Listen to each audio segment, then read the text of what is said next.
ठाकुर श्री शरद सिंह जी सिसोदिया जी को साधुवाद, धन्यवाद। प्रेशर बढ़ाओ, प्रेशर। साधुवाद, धन्यवाद। जो इस पुनित पावन शिव महापुराण की कथा को कोटेश्वर तक लेकर आए।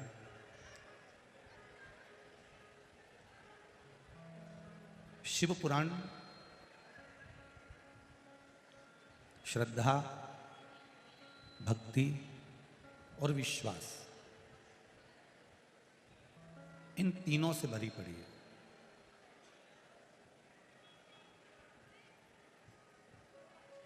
इसलिए तुलसीदास जी ने भी शिव महापुराण को शंकर भगवान को विश्वास कहा है।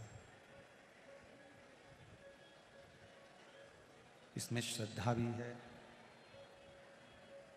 इसमें विश्वास भी है और इसमें भक्ति भी है।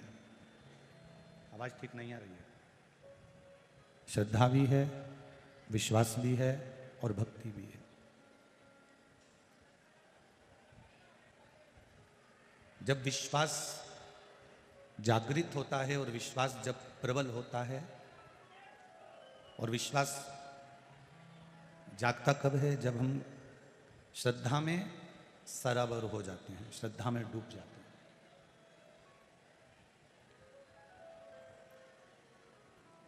फिर हमारा विश्वास जागृत हो जाता है। विश्वास, आवाज खुल नहीं रही है, बेस थोड़ा कम करके। विश्वास जागृत हो जाता है। और जब श्रद्धा परिपूर्ण हो गई, विश्वास भी जागृत हो गया, तब भक्ति अपने आप बढ़ती चली गई।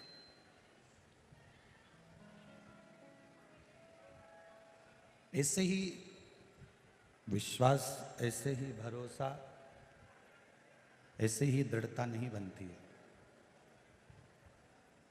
शिव महापुराण की कथा कहती है, हम शंकर भगवान पर जब जल समर्पित करें, जब हम शिव जी को एक चावल का दाना समर्पित करें, जब हम भगवान शंकर को एक बेलपत्र समर्पित करें, जब हम भगवान शंकर को शीश नवाएं, तो उसमें हमारे विश्वास की पूर्णता होना चाहिए।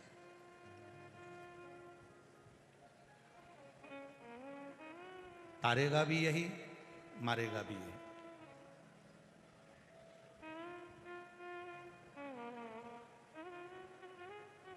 जिस चूड़ी को आप हाथ में पहनते हो, सबके हाथ में देखना तो सबके हाथ में अलग अलग तरह की चूड़ी मिलती है। जिस पायल को आप पहनते हो, सबके पाँव में देखना अलग अलग तरह की पायल मिलती है। जिस मंगलसूत्र को आप पहनते हो, सबके गले में देखना अलग अलग तरह का मंगलसूत्र मिलेगा।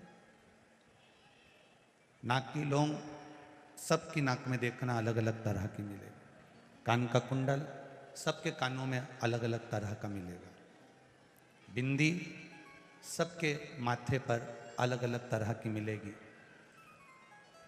बिंदी की कीमत ऊंची नीची हो जाती है, चूड़ी की कीमत ऊंची नीची हो जाती है, पायल 1000, 500, 2000 कीमत ऊंची नीची हो जाती है, कान के कुंडल की कीमत ऊंची नीची हो जाती है।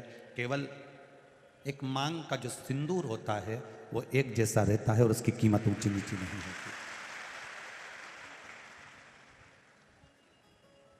और इन सभी श्रृंगार में, इन सभी चीजों में, इन सभी चीजों में भले मांग के सिंदूर की कीमत बाजार में आप 50 रुपए का, 25 रुपए का, 20 रुपए का, 10 रुपए का लेकर आ जाओगे, पर उसकी कीमत सब जगह एक जैसी है। एक पूरे श्रृंगार में, पूरी श्रृंगार की वस्तुओं में सिंदूर एक जैसा होता है, उसी तरह उसकी कीमत बाजार में भले डब्बी में 10 रुपए 5 रुपए होगी, पर मांग में आने के बाद उस सिंदूर की कीमत बहुत बढ़ जाती है। उसी तरह तुम्हारे परिंदे में, तुम्हारे हंडे में, तुम्हारे कुएं में, तुम्हारी बावड़ी में, तुम्हारे तालाब में तुम्हारे यहाँ जल कितना भी भरा पड़ा हो, पर एक लोटा जल जब महादेव के ऊपर चढ़ता है तो उसकी कीमत अपने आप बढ़ती चली जाती है। उसकी कीमत अपने आप बढ़ती है। ये चल रहे हैं, ये चल, आके सुनिए आशीष जरा। उसकी कीमत अपने आप बढ़ती चली जाती है। अब चूड़ी अलग हो सकती है, मंगलसूत्र अलग हो सकता है, पायल अलग हो सकती है, सब कीमत सबकी अलग अलग हो सकती है, पर जो मांग का सिंदूर है उसकी कीमत एक जैसी होगी, पर डब्बी में उसकी कीमत भले 10 रुपये, 5 रुपये, 50 रुपये, 25 रुपये, 30 रुपये, 40 रुपये हो,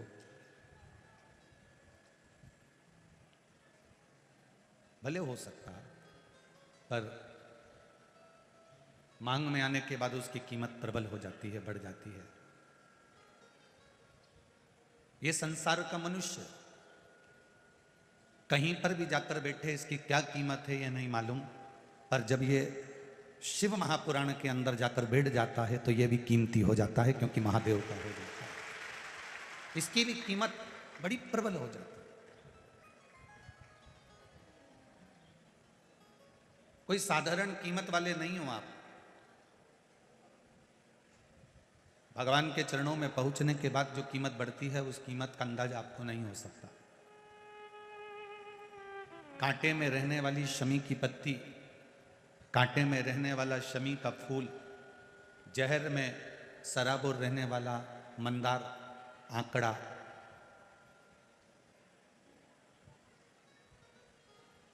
जहर में परिपूर्ण होने वाला कनेर,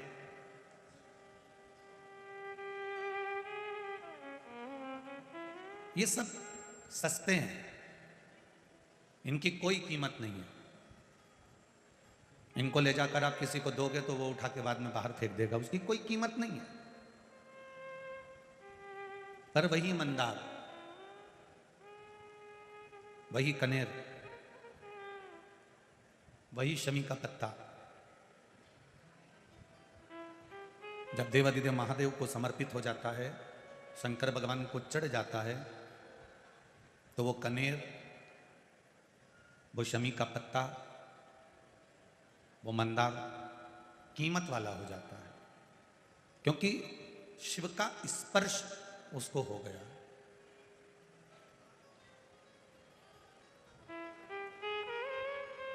एक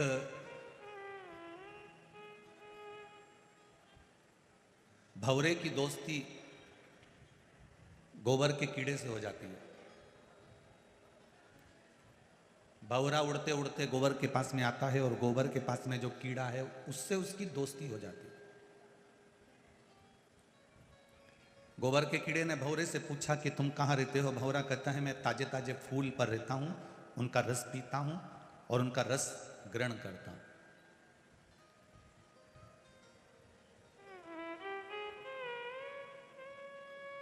मेरा मन पड़ता है जहां उड़कर चले जाता हूं और अपनी जिंदगी मस्त जीता हूं।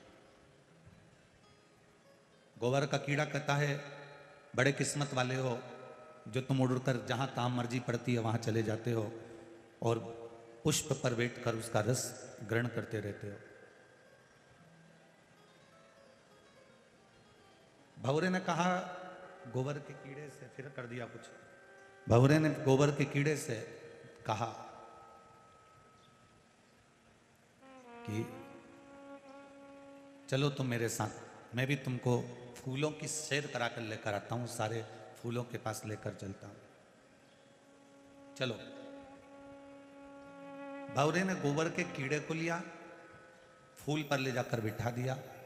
फूल पर गोबर का कीड़ा जब बैठा तो फूल दिन में खिला हुआ था, रात्रि को बंद होने लगा तो गोबर का कीड़ा घबरा गया। भंवरा तो चले गया, गोबर का कीड़ा फूल के अंदर बंद हो गया। बहुत गुस्सा आया उस कीड़े को, ऐसी दोस्ती किस काम की? भंवरा तो चले गया और मेरे को फूल के अंदर बंद कर कर पटक दिया।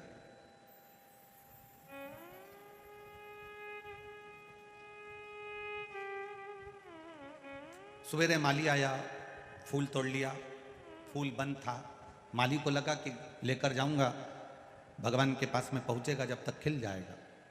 फूल लेकर गया, माली ने बाजार में रखा। एक पंडित जी ने भगवान को चढ़ाने के लिए वो फूल खरीद लिया। फूल पंडित जी के हाथ में पहुंचा, पंडित जी के हाथ से वो फूल भगवान के चरणों में पहुंचा। गोबर का कीड़ा उसी फूल में है, भगवान के चरणों में पहुंच गया। सवेरे फूल चढ़ा, शाम को पंडित जी ने वापिस निर्माल्य में उसको उतारा, गंगा जी में विसर्जन कर दिया। भंवरा उड़ते उड़ते गंगा जी के घाट पर आया, फूल के अंदर बैठे उस कीड़े से पूछा, कीड़े तू कैसा है? कीड़े ने कहा, भंवरे तेर से दोस्ती कर कर आज मेरी जिंदगी धन्य हो गई। गोबर का कीड़ा भगवान के चरणों से गंगा के जल तक पहुंच गया। एक गोबर का कीड़ा भगवान के चरण में गया और भगवान के चरणों से निकलकर गंगा के जल तक आ गया। अच्छी जगह पर अगर हम बैठते हैं, अच्छी जगह हम पहुंचते हैं, अच्छी संगत हमारी रहती है, अच्छे विचार हमारे रहते हैं, हम अच्छे लोगों के साथ में, अच्छे से मतलब क्या? करोड़पति के साथ।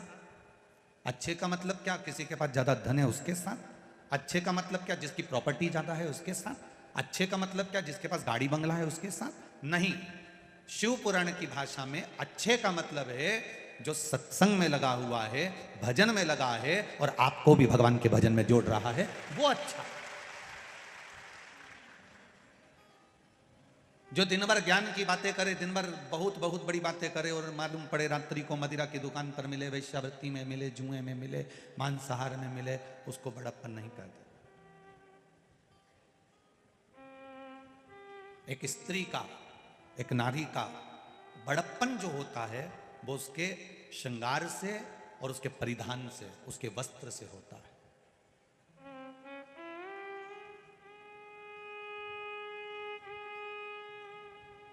उसका परिधान, उसका वस्त्र।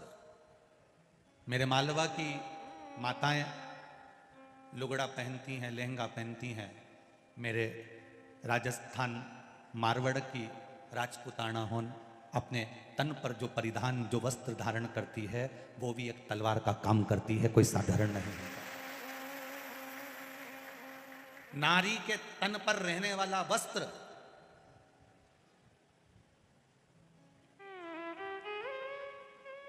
वो साधारण सा नहीं है। मेरे मालवा की, छत्तीसगढ़ चले जाओ, राजस्थान चले जाओ, महाराष्ट्र चले जाओ, गुजरात चले जाओ, आप वहां का जो पुराना पहनावा है, हम आज के पहनावे की बात नहीं कर रहे हैं। हमारे मालवा में आप कभी आए और मालवा का पहनावा देखें, 36 कली का लहंगा है, साधारण वस्त्र, मेरी माताएं पूरा तन ढका हुआ। कोई बुजुर्ग आया, इतना घूंघट ले लिया, कोई सामने खड़ा है, मर्यादा के अनुसार सिर पे पल्लू लेकर भी बात कर रही है तो उधर नहीं देख रही कि कौन बैठा है। ये राजपुताना चाहे मालवा के हों चाहे जगह के हों, इनका जो परिधान है, इनका जो वस्त्र है, ये भी किसी तलवार के बराबर नहीं कि किसी की निगाह उठकर देख ले।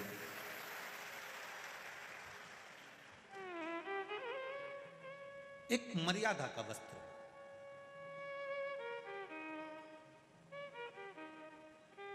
अच्छी संगत में रहो, जितनी अच्छी संगत में रह सकते हो, जितने अच्छे लोगों के साथ रह सकते हो। अच्छे लोगों से मतलब धन प्रॉपर्टी या जायदाद वाले नहीं, अच्छे लोगों से मतलब है जिनके भीतर थोड़ा निर्मलता का भाव हो, जिसमें थोड़ी सहजता का भाव हो।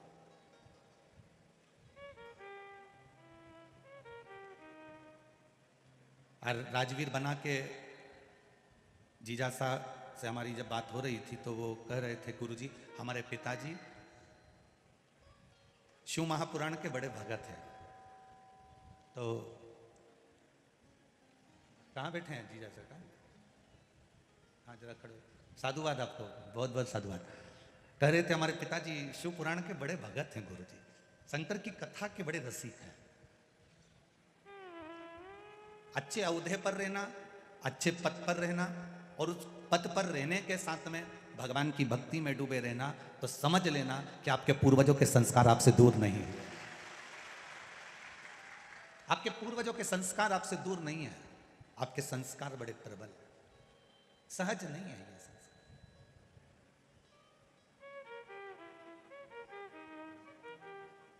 एक गोबर का कीड़ा भी अच्छे भौरे का साथ पकड़कर भगवान के चरण तक चले जाता है और चरण से गंगा जल तक चले जाता है। तो हमारा विश्वास कहता है अगर आप अपने अपने घर से निकलकर लाखों की संख्या में इस शिव महापुराण की कथा में पहुंचे हो तो तुम्हारा पहुंचना सरल नहीं है। कहीं ना कहीं इस शिव महापुराण की संगत, शंकर का अनुमोदन, शिव तत्व, भगवान का भजन, कीर्तन, स्मरण आपको भी कैलाश धाम तक खींच कर ले जा सकता है। आपका विश्वास।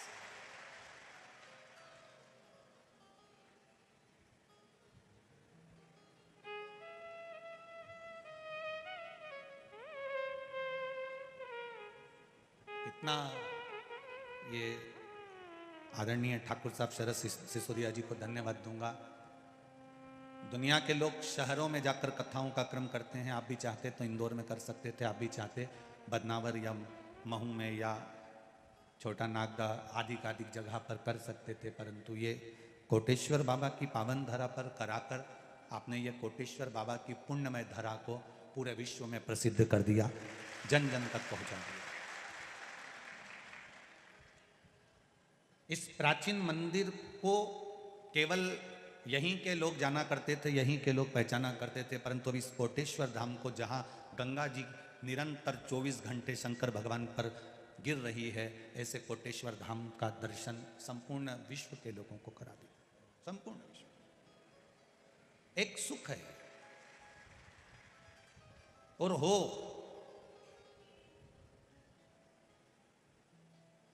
नए नए मंदिरों की जगह पुरातन जितने मंदिर हैं उनका जीर्णोद्धार होना चाहिए। पुरातन मंदिरों की देखरेख होना चाहिए। पुरातन मंदिरों में भक्तों का जमावड़ा बढ़ना चाहिए। बड़ी प्रसन्नता का विषय है, पहले के लोग 31 मनाने के लिए, नया साल मनाने के लिए बड़े बड़ी सिटियों में जाते थे। इंदौर, उज्जैन, इंदौर, कहीं गोवा, कहीं कहीं कहीं कहीं ना जाने कहाँ कहाँ जाते थे। होटलों में जाते थे, डिस्को करते, पार्टी मनाते, मदिरा का पान करते, मांसाहार करते।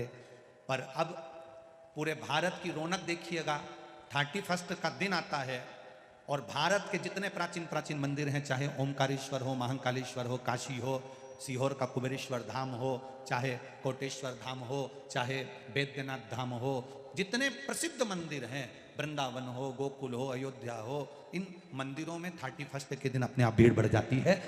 अर्थात लोग कहते हैं शिव पुराण ने दिया क्या है। हमारा विश्वास कहता है कि शिव पुराण ने सनातन धर्म को जगाया है और जगाने के साथ मंदिर तक पहुंचाने का क्रम इस शिव पुराण ने किया। आज शिव पुराण ने करा क्या? सनातन धर्म को जगाने के बाद में इस शिव महापुराण ने सनातन धर्म के एक एक बच्चे को मंदिर तक पहुंचाया। तब तो ये 450 बीघा जमीन के अंदर पार्किंग, भोजनशाला आदि का जो क्रम हो रहा है, ये कोई साधारण नहीं हो सकता। 450 बीघा जमीन के अंदर बैठकर आप कथा का तत्व ग्रहण कर रहे हो, ये कोई साधारण बात नहीं। क्या दिया शिव पुराण ने? सनातन धर्म को जगाया, आपके भीतर विश्वास प्रकट करा, आपके भीतर भरोसा प्रकट करा।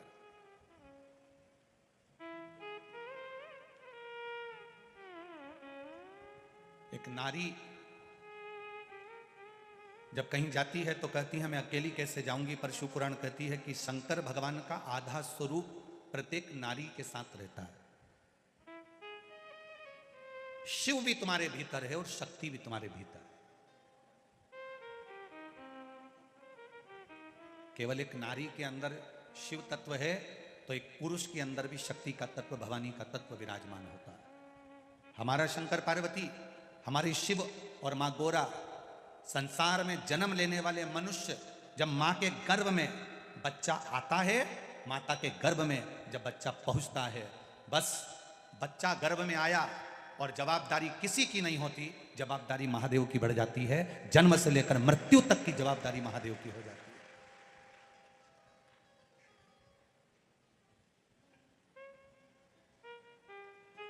इस व्यासपीठ में देखा है कई बार, कोई बच्चा गर्भ में अटक गया, कोई बच्चा गर्भ में नाल में फंस गया, कोई बच्चा, कोई कहता है कि इसकी नाक नहीं आई, कोई कहता है कि इसका चेहरा नहीं आया, कोई कहता है इसकी धड़कन नहीं आई, कोई लिख के भेज, ये पत्र कोई साधारण, कोई लिख कर भेजता है कुछ, कोई लिख कर पत्र देखिए।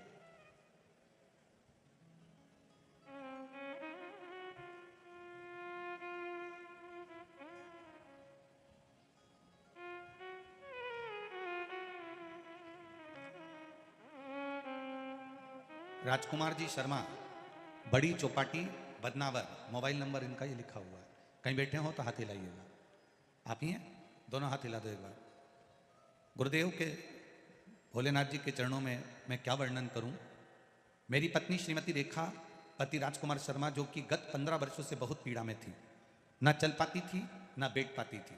हमने बहुत सारे डॉक्टरों को दिखाया, ऑपरेशन भी करवाया, परंतु उसका कोई असर नहीं हुआ। बड़ोदरा गए, डॉक्टरों ने फिर ऑपरेशन का बोल दिया, हमने फिर दिखाया। मेरी पत्नी ने मुझे बोला, एक बार सीहोर कुबेरेश्वर धाम का सुना है टीवी पर, चलते हैं वहां जाकर प्रार्थना करते हैं। मैंने कहा, ना तो तू चल सकती है, ना बैठ सकती है, ना जा सकती, ना आ सकती, 2 कदम तेरे निकलते नहीं, कैसे जाएगी? चलते तो हैं। गाड़ी में पटक लेकर गए, बाबा को प्रणाम करा, कंकर शंकर को पूछ कर उसी को लेकर आ गए और एक रुद्राक्ष वहां से लेकर आ गए।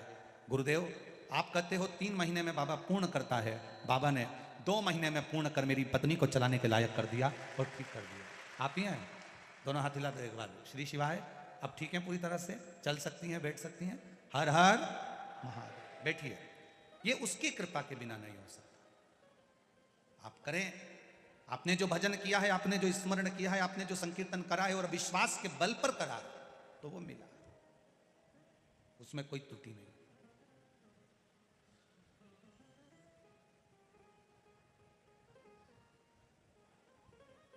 अंत समय प्रभु आना पड़ेगा, वचन दिया तो निभाना पड़ेगा। आए ना आए प्रभु कुटुंब कबीला, अंत समय प्रभु आना पड़ेगा, वचन दिया तो निभाना पड़ेगा। एक भगवान से प्रार्थना, एक भगवान से निवेदन प्रतिदिन करो, प्रति।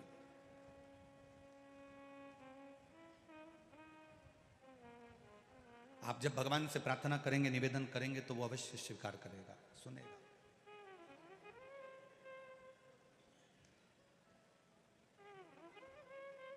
स्त्री कहती है मैं अकेली हूं, पुरुष कहता है मैं अकेला हूं। शिव महापुराण की कथा कहती है, पृथ्वी पर अगर जन्म ले रहे हो तो तुम मरते समय तक भी अकेले नहीं हो, तुम्हारे साथ में देवाधिदेव महादेव विराजमान। गर्भ में आए, माता के गर्भ में पहुंचे, उस दिन से महादेव तुम्हारे साथ में हो गए।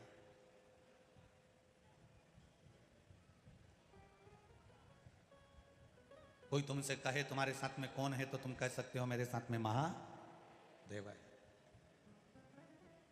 तुम्हारे साथ कौन है? बोलो जम के बोलो, महादेव। बोल बम का नारा है, उसके सहारे जी रही हूं मैं उसके सहारे दे रहा हूं, कोई दूसरा नहीं। और किसी की सामर्थ्यता भी नहीं है कि कोई तुम्हारा साथ दे दे। कितने भी करोड़पति तुम्हारे रिश्तेदार होंगे, तुम्हारे दुख की घड़ी में अगर 5 लाख रुपए दे दे तो गारंटी है, तुम्हारे दुख की घड़ी में दे दे तो गारंटी। करोड़पति रिश्तेदार हैं, लखपति हैं, ढेरों संपदा है उनके पास, और कभी रोते रोते चले जाना और कह देना मुझको 5 लाख रुपए की, 10 लाख रुपए की जरूरत है। अरे 10-5 लाख तो जाने दो, 50,000 भी अगर दे देना तो बहुत बड़ी बात है भाई। कर्जा हो जाता है, माथे पर कर्जा चढ़ जाता है।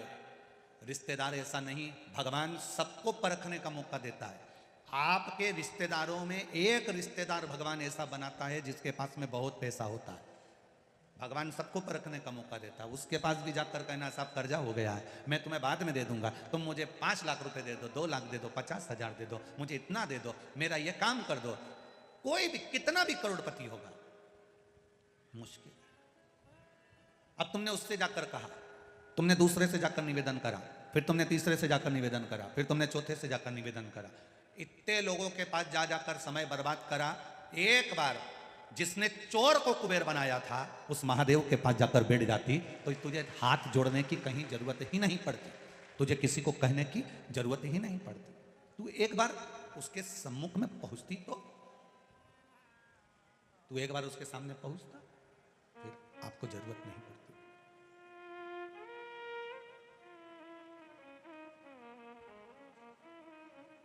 अपने बच्चों को भी सिखा दो कि कोई तुम्हारा साथ देगा कि नहीं देगा ये पता नहीं है, पर इतना विश्वास रखना कि वो कैलाश पर रहने वाला देवाधिदेव महादेव तुम्हारा साथ जरूर देगा।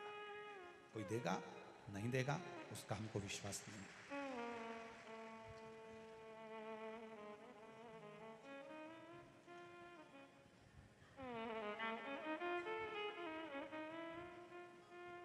तूफान आता है,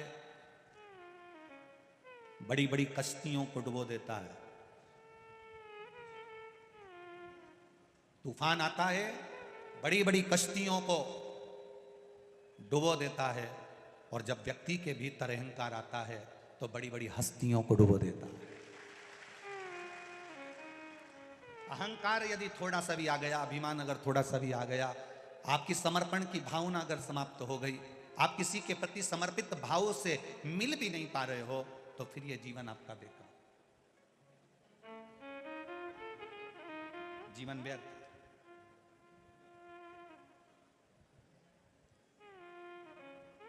जाओ उसके द्वार तक, उसके दरवाजे तक, और अपने हृदय की बात, अपने दिल की बात, अपने चित्त की बात उससे कहने का प्रयास करिए।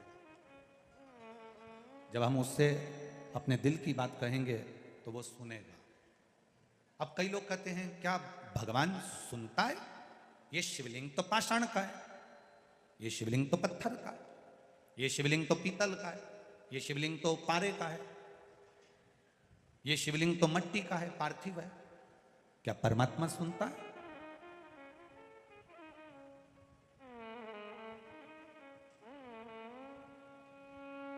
अगर नहीं सुनता होता तो विचार करिएगा। श्रीमद् भागवत में एक कथा आपने सुनी होगी, हाथी का पांव किसने पकड़ा? बोलो बोलो जम के। मगर ने पकड़ा। और हाथी ने किसको बुलाया? भगवान को। अब भगवान आए,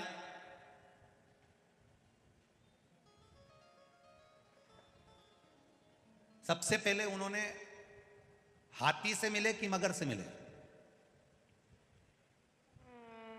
अरे खूब भागवत सुनी तुमने तो बोलो बोलो जम के जरा। भगवान आए तो सबसे पहले वो हाथी से मिले कि मगर से मिले? भगवान आते से ही, सुदर्शन चक्र उठाते से सबसे पहले मगर को मारा। हाथी को गुस्सा, रिटर्न बढ़ाओ, बाहर की बढ़ रही है। हाथी को गुस्सा आ गया, हाथी को क्रोध आया। हाथी ने भगवान से कहा, बुलाया मैंने था, पुकारा मैंने था, और आपने उद्धार मगर का कर दिया। भगवान कहते हैं, हाथी बात तुझे समझ में नहीं आई, तू मुझे पुकार रहा था और मगर तेरा पांव पकड़ा हुआ था। तू मेरा भक्त था और वो मगर तेरा पांव पकड़ा था। अगर किसी भक्त का पांव किसी ने पकड़ कर रखा है तो सबसे पहले मैं उसी का उद्धार कर देता हूं। हाथी का उद्धार तो मैंने बाद में करा है। हाथी कहता है मैंने पुकारा और उद्धार तुमने मगर का करा। भगवान कहते हैं क्योंकि हाथी तेरा पांव मगर पकड़ कर रखा था और तू मुझे पुकार रहा था। शिव महापुराण की कथा कहती है, तुम्हारे घर में अगर एक बच्चा, बुजुर्ग, नारी, पुरुष, स्त्री, कोई भी तुम्हारी 7 पीढ़ी में, तुम्हारी 71 पीढ़ी में भी अगर कोई एक व्यक्ति भगवान के मंदिर जाता है, भजन करता है, कीर्तन करता है, स्मरण करता है, पूजन करता है, दिया लगाता है, तुलसी जी में जल देता है, पीपल की परिक्रमा करता है, शंकर भगवान को 1 लोटा जल चढ़ाता है, भगवान की पूजन करता है, सुंदरकांड में जाता है, रामायण में जाता है, तुम्हारे घर का एक व्यक्ति भी अगर भगवान के भजन में लगा है तो पूरा घर, याद रखना, सबसे पहले उस भजन करने वाले के बल पर पूरा घर तर जाता है। रामायण पढ़ के आया, गांव में रामायण जी का पाठ है, घर का व्यक्ति चले गया, रामायण जी के पाठ में जाकर बैठा, पाठ करा, रात को आया, उसके चरण की रज पूरे घर में गिरी, घर के लोग अपना काम करते रहे। कथा में गया, कथा सुनकर आ गया, घर पर आया, ये जो चलते हो ना उसकी रज उड़ती है।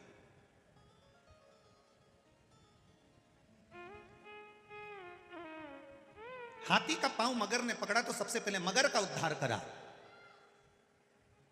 सत्संग करने वाले का संग पकड़ोगे, भजन करने वाले का संग पकड़ोगे, स्मरण करने वाले का संग पकड़ोगे तो उद्धार तुम्हारा निश्चित है।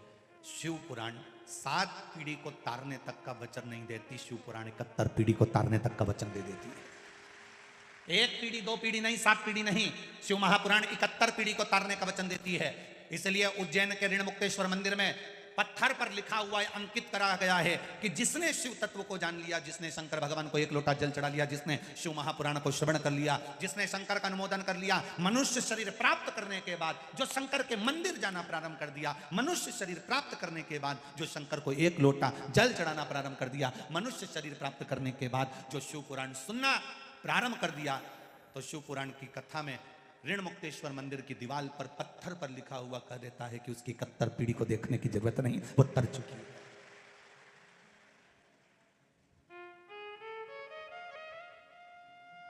क्यों जाते हैं हम उज्जैन?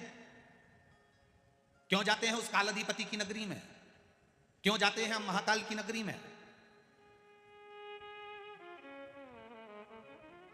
क्यों जाते हैं? काशी किस लिए जाते हैं?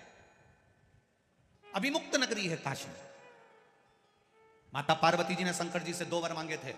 एक वर पति पत्नी में झगड़ा हो तो उसमें प्रेम बढ़े, और दूसरा वर मांगा था कि काशी में जो मरे उसके कान में गुरु मंत्र तुम्हें देना पड़ेगा। शंकर भगवान कहने लगे ऐसा नहीं हो सकता कि मरने वाले को गुरु मंत्र में दूंगा, ऐसा नहीं हो सकता कि साधारण से मनुष्य को, साधारण से व्यक्ति को, मरने वाले को गुरु मंत्र में दूंगा। पार्वती जी ने भोजन करना बंद कर दिया, पार्वती जी ने भोजन को त्याग दिया, जल पीना बंद कर दिया, पत्ते खाना बंद कर दिए, केवल नासिका की एक श्वास लेती है वो भी छोड़ दी। पूरा ब्रह्मांड हिलने लगा। तब देवाधिदेव महादेव ने कहा पार्वती मांग तुझे क्या चाहिए? काशी में जो मरेगा उसको गुरु मंत्र तुम्हें देना पड़ेगा। शंकर भगवान ने वचन दे दिया कि काशी में जो मरेगा उसको गुरु मंत्र में दूंगा, मैं वचन देता हूं। दुनिया के लोग मरने के लिए काशी जाते हैं, मृत्यु के लिए काशी को पाना चाहते हैं कि काशी में अभिमुक्त नगरी है, काशी मोक्ष हो जाता है, फिर जन्म नहीं लेता, काशी में मरने वाला। पार्वती जी ने कहा काशी में मरने वाले को आप गुरु मंत्र दोगे, मुझे कैसे मालूम पड़ेगा कि आपने गुरु मंत्र दिया? शंकर भगवान के मन में आया कितनी चतुर है ये, मुझे कैसे मालूम पड़ेगा कि आपने गुरु मंत्र दिया? तो मांग पार्वती क्या चाहती है? पार्वती जी कहती है काशी में मरने वाले के सीधे कान में आप गुरु मंत्र देना और सीधे कान को थोड़ा सा मोड़ देना, तो मैं समझ जाऊंगी कि आपने गुरु मंत्र दे दिया। आज भी काशी में मरने वाले का सीधा कान अपने आप थोड़ा सा टेढ़ा हो जाता है, क्योंकि मेरा बाबा उसको गुरु मंत्र देकर भेज देता है। आज भी काशी का नियम है, अभिमुक्त नगरी है काशी। इसलिए भारत की भूमि के सबसे ज्यादा मुर्दे, भारत की भूमि के सबसे ज्यादा मुर्दे अगर जलते हैं तो काशी में जलते हैं। हमारे यहाँ गाड़ी ओवरटेक करती है, काशी में मुर्दे ओवरटेक करते हैं। हमारे यहाँ का मुर्दा पहले जल जाए। दुनिया के लोग मुर्दे को देखकर रोते हैं, दुनिया के लोग मुर्दे को देखकर रोते हैं, शव को देखकर रोते हैं। और काशी में अगर कोई मरता है तो रोते नहीं, प्रसन्न होते हैं कि महादेव की नगरी में चला गया है। 2 नगरी है, एक काशी अभिमुक्त नगरी है और दूसरी उज्जैनी महाकाल की नगरी, जहां दुनिया के लोगों का समय अच्छा ना चले, दुनिया के लोगों को लगे कि बड़ी दुख की घड़ी चल रही है, बड़ी परेशानी चल रही है, बड़ा कष्ट चल रहा है, बड़ी बीमारी चल रही है, बड़ा रोग चल रहा है, बड़ी तकलीफ चल रही है, उसको कहां ना जाना। एक बार जिसने घड़ी बनाई, जिसने समय बनाया, जिसने पल बनाया, जिसने काल बनाया, उस महाकाल के चरणों में बैठकर एक बार शिव पुराण पूरी सुन लेना, मिल गया। क्यों जाते हैं उज्जैन? अपने समय को सुधारने के लिए। तूने महाकाल काल बनाया, घड़ी बनाई, पल बनाया, मेरा समय अच्छा नहीं चल रहा, मेरा समय अच्छा नहीं चल रहा। जब घड़ी अच्छी नहीं चलती तो इसको कपड़े की दुकान पर या किराने की दुकान पर नहीं ले जाते, इस घड़ी को हम घड़ी वाले की दुकान पर ले जाते हैं। एक बार वर्ष में नियम बना लो कि मुझे कालाधिपति के चक्र उस चरणों में पहुंचना है। और देखो ये तो किस्मत की बात है, 4 अप्रैल से 10 अप्रैल तक उस कालाधिपति के चरणों में शिव महापुराण की कथा बड़नागर रोड पर सुनने को मिल रही है। ये कृपा उसकी। और बार बार इतनी विशाल कथा बार बार सुनने को कोई उज्जैन वालों से भी निवेदन करूंगा कि ये बार बार नहीं मिलने वाली। और जितने मेरे महाकाल बाबा के जितने, क्योंकि महाकाल बाबा तो दादा है, पिता है, और उसकी जितनी औलादें हैं, संतान है, जिसको मेरे महाकाल ने, मेरे कालाधिपति ने दिया है, उनसे एक ही बात कहूंगा कि इतने शुभ भक्त आपकी उज्जैनी में आ रहे हैं, और उज्जैन के निवासियों से भी कहूंगा खाली मत जाना, अपना दरवाजा छोड़कर पंडाल में बैठकर शिव महापुराण की कथा का रसतत्व ग्रहण करना। दुनिया के लोग कहेंगे भीड़ बहुत है, भीड़ बहुत है, संसार में कहां भीड़ नहीं है, पर उसके चरणों में बैठकर कथा का रसतत्व ग्रहण करना है।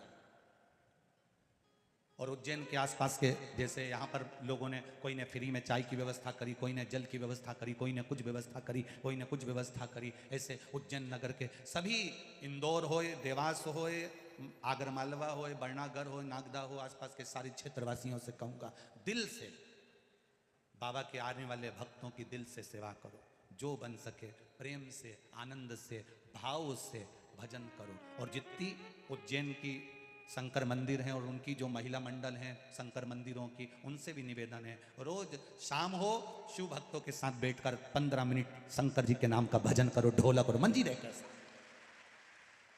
करो भजन। और जितने श्रोता भाई बहन उज्जैन में आ रहे हैं उनसे निवेदन है, दिन में 1 बजे से 4 बजे तक शिव महापुराण की कथा उज्जैन में चलेगी, टीवी पर आएगी, और उज्जैन में बरनागर रोड पर भी 1 बजे से 4 बजे तक चलेगी। वो 2 से 5 नहीं, 1 से 4 बजे तक चलेगी।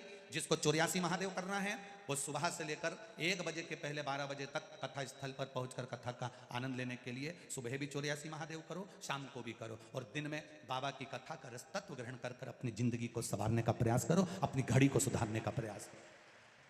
बार बार ये कथाएं नहीं मिलती। कई लोग काशी वाले कहते हैं गुरुजी एक बार फिर काशी आओ, बार बार योग नहीं बनता कि काशी बार बार आए या उज्जैनी बार बार आए। मौका मिला है, छोड़ना नहीं। छिपरा जी का स्नान करो, महार सिद्धि का दर्शन करो, काल भैरव का दर्शन करो, 84 महादेव करो, चिंतामन गणेश का आनंद लो, और दोपहर में 1 बजे बैठकर कथा का रसतत्व ग्रहण करो। खूब खूब भक्त लोग वहाँ पर पानी के प्याऊ लगा रहे हैं, कोई पोहा बंटवा रहा है, कोई हलवा बंटवा रहा है। सूचना मिली कि उज्जैन की अग्रवाल समाज वहाँ पर नमकीन छाछ 24 घंटे बंटवा रही है। कोई एक राहुल कल के बालक है वो पानी के प्याऊ लगवा रहा है, कोई कुछ व्यवस्था कर रहा है, कोई कुछ व्यवस्था करो। मेरे महाकाल ने आपको हजारों हाथों से दिया है, तो आप दोनों हाथों से लुटाने का मौका मिला है, कर लो। शिव भक्त आज शरद जी सिसोदिया जी ने इतना बड़ा आयोजन किया, रोज प्रतिदिन इतने लोगों का भोजन भंडारा प्रसादी सारी व्यवस्थाओं को अनुकूल किया। ये शिव की भक्ति बिना नहीं मिल सकता, शिव तत्व के बिना नहीं मिल सकता। करो।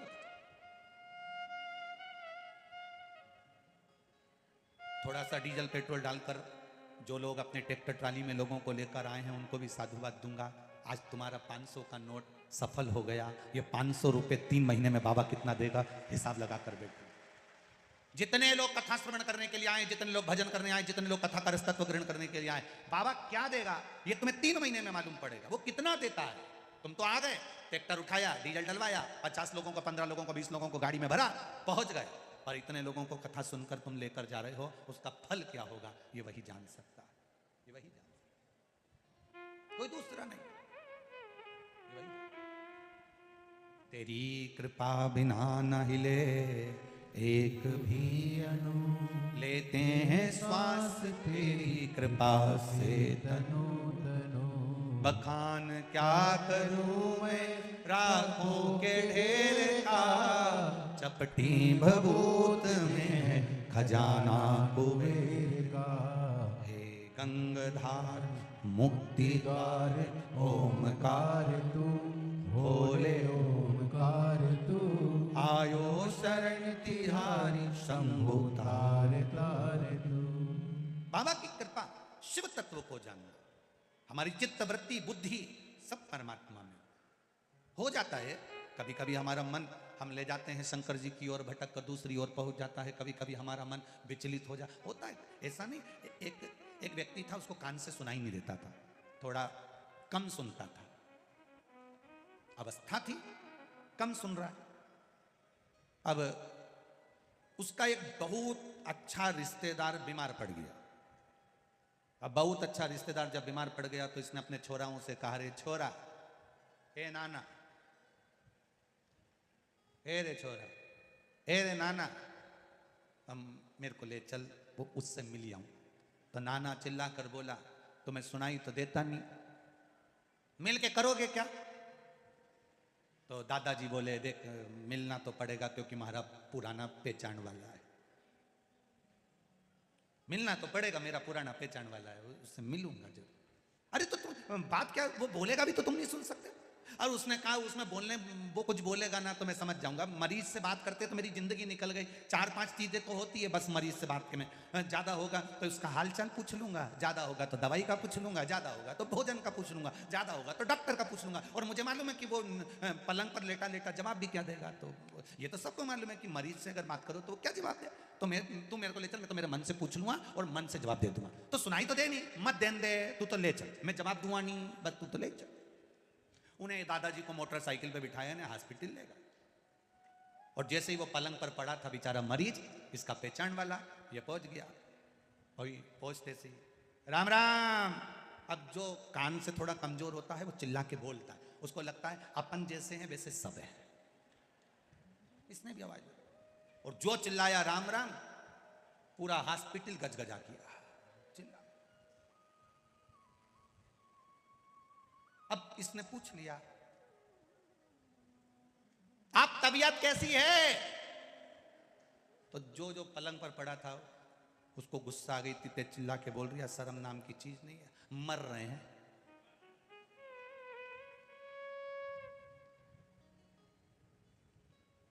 भगवान की बड़ी कृपा है। अब वो बोल रहा है मर रहे हैं और ये बोल रहा है भगवान की बड़ी कृपा है, ऐसे ही रहो। इसको और बुरा लग गया मरीज को। अब इसने दूसरा प्रश्न पूछ लिया, कौन से डॉक्टर का इलाज चल रहा है? अब इसको आ गई गुस्सा, यमराज का चल रहा है। इसने भी कह दिया, बहुत अच्छा डॉक्टर है, तुरंत इलाज करता है, चिंता मत करो, उसी को दिखाते रहो। फिर इसने पूछ लिया, डॉक्टर ने खाने का क्या बोला है? इसने बोल दिया भाटा बोला है। तो इसने बोल दिया बहुत हल्का भोजन है। तो सुनाई तो बहुत हल्का है, दिन भर में 3-4 बार खा लिया। अब इसको आई गुस्सा, इन्हें बाटल निकाल के उसकी पिचकारी इसके मुंह डाल को से। अब नहीं सुने हो। कभी सोचो कि ये चित्त क्यों नहीं पहुंच रहा है, ये वृत्ति क्यों नहीं पहुंच रही। जैसे वो कान से नहीं सुन पा रहा, उसी तरह कभी कभी हमारा मन हमारी नहीं सुन पाता है, इसलिए हम गलत जगह चले जाते हैं, अच्छी जगह नहीं पहुंचते। कभी कभी ऐसा होता है, हमारा मन हमारी बात नहीं सुनता, हमारा मन हमारा चित्त हमारी नहीं सुनता, गलत जगह चले जाना अच्छी जगह। तेरे डमरू की धुन सुन के मैं काशी नगरी आई हूँ। तेरे डमरू की धुन सुन के मैं काशी नगरी आई हूँ। तेरे डमरू की धुन सुन के मैं काशी नगरी आई हूँ। तेरे डमरू की धुन सुन के मैं काशी नगरी आई हूँ। मैं काशी नगरी आई हूँ। मैं काशी नगरी आई हूँ। मैं काशी नगरी आई हूँ। मैं काशी नगरी आई हूँ। मैं काशी नगरी आई हूँ। मैं काशी नगरी आई हूँ। मैं काशी नगरी आई हूँ। मैं काशी नगरी आई हूँ। मेरे भोले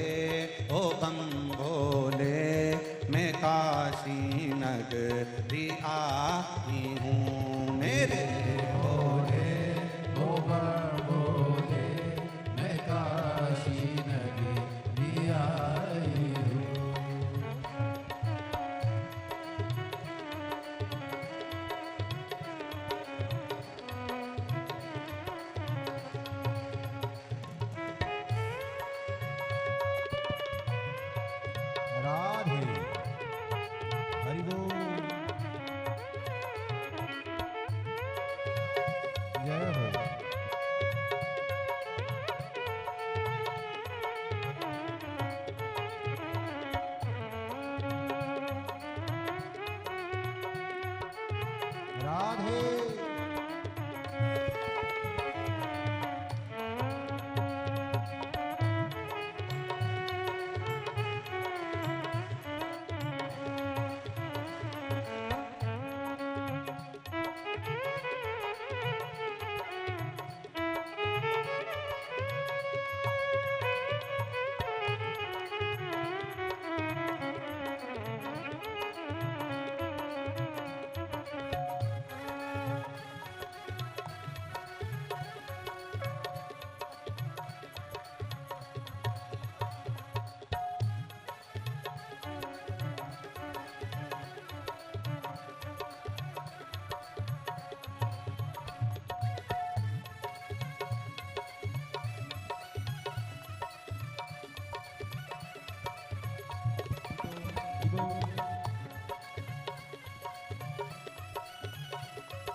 सुना है हमने ओ भोले तेरी काशी में गंगा है।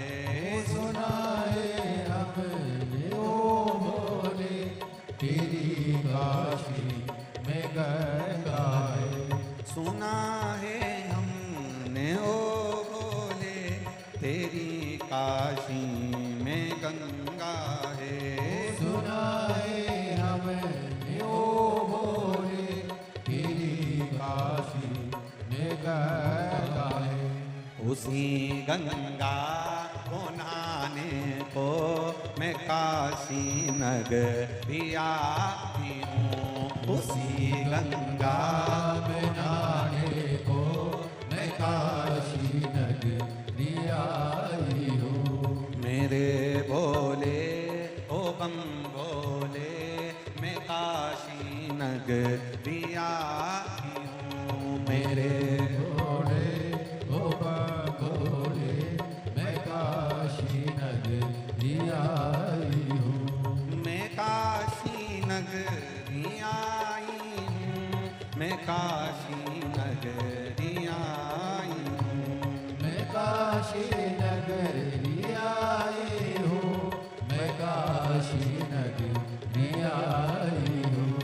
मैं काशी नगरी आई हूँ। मैं काशी नगरी आई हूँ। मैं काशी नगरी आई हूँ। मैं काशी नगरी आई हूँ। मेरे भोले ओ बम भोले मैं काशी नगरी आई हूँ। मेरे भोले ओ भोले मैं काशी नगरी आई हूँ।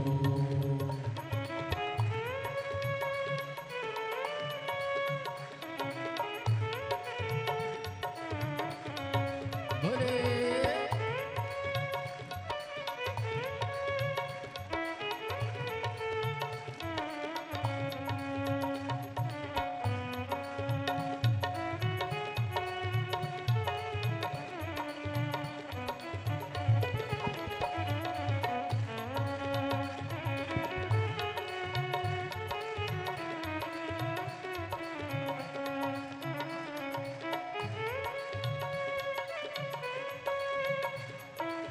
राधे हरि बोल।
सुना है हमने ओ भोले तेरी काशी में मुक्ति है। सुना है हमने ओ भोले तेरी काशी में मुक्ति है। सुना है हमने ओ भोले तेरी काशी में मुक्ति है।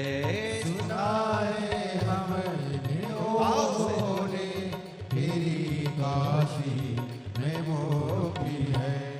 उसी मोक्ति को पाने को मैं काशी नगरी आई हूँ। उसी मुक्ति को पाने को मैं काशी नगरी आई हूँ।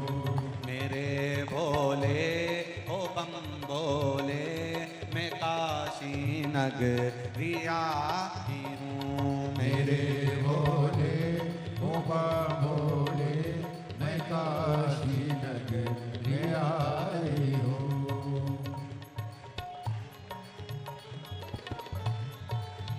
शंभो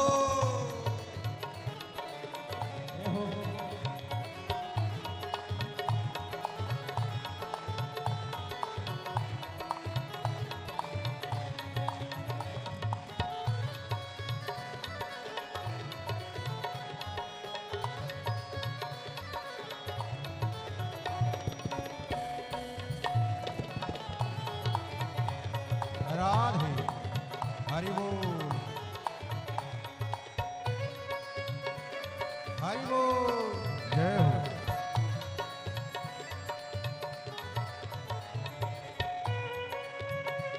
राधे भोले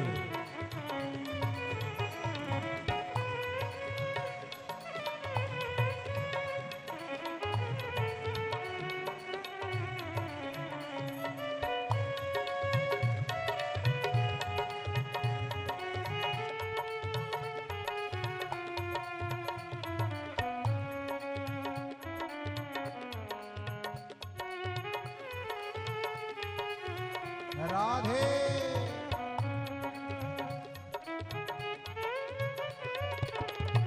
हरि बोल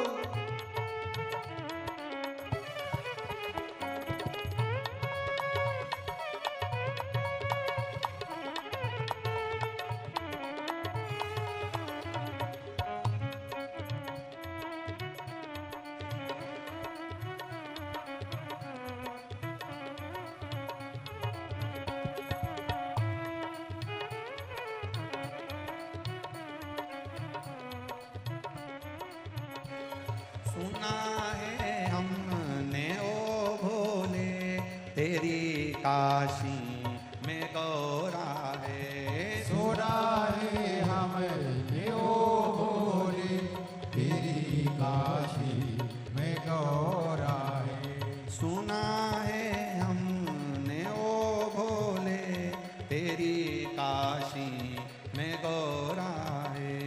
सुना है हमने ओ भोले तेरी काशी में गौरा है। उसी गौरा को पाने को मैं काशी नगरी आई हूँ। उसी गौरा को पाने को मैं काशी नगरी आई हो।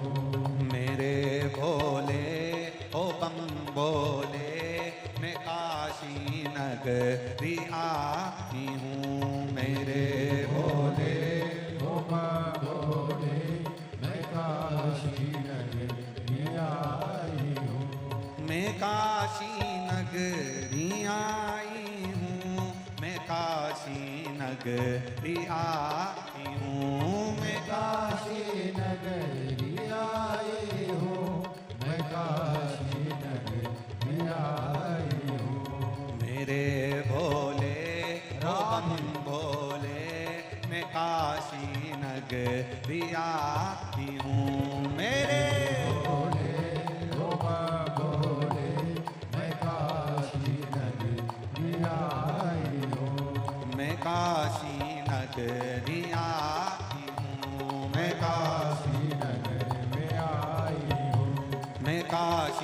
नगरी आई हूँ, मैं काशी नगरी में आई हूँ, मैं काशी नगरी आई हूँ, मैं काशी नगरी में आई हूँ, मैं काशी नगरी आई हूँ। मैं काशी नगरी में आई हूँ। हार हार अपने स्थान पर बैठकर भगवान देवादिदेव महादेव से अपने हृदय की बात भाव के साथ में बाबा देवादिदेव महादेव से प्रार्थना करिए। भाव से बैठकर भगवान शिव से अपने मन की बात। आज कथा का विराम दिवस है। बाबा से कहिए, बाबा इस कोटेश्वर धाम की पावन धरा पर शिव महापुराण की कथा के मध्य आपसे प्रार्थना भाव के साथ, दिल के साथ कर रहे हैं। हमारी प्रार्थना को स्वीकार करिएगा। दिल से बाबा देवादिदेव महादेव से प्रार्थना भाव से।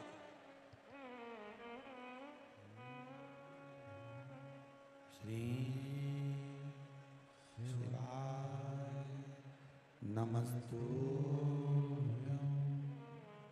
श्री शिवाय नमस्तु। श्री शिवाय नमस्तु। श्री शिवाय नमस्तु। श्री शिवाय नमस्तु।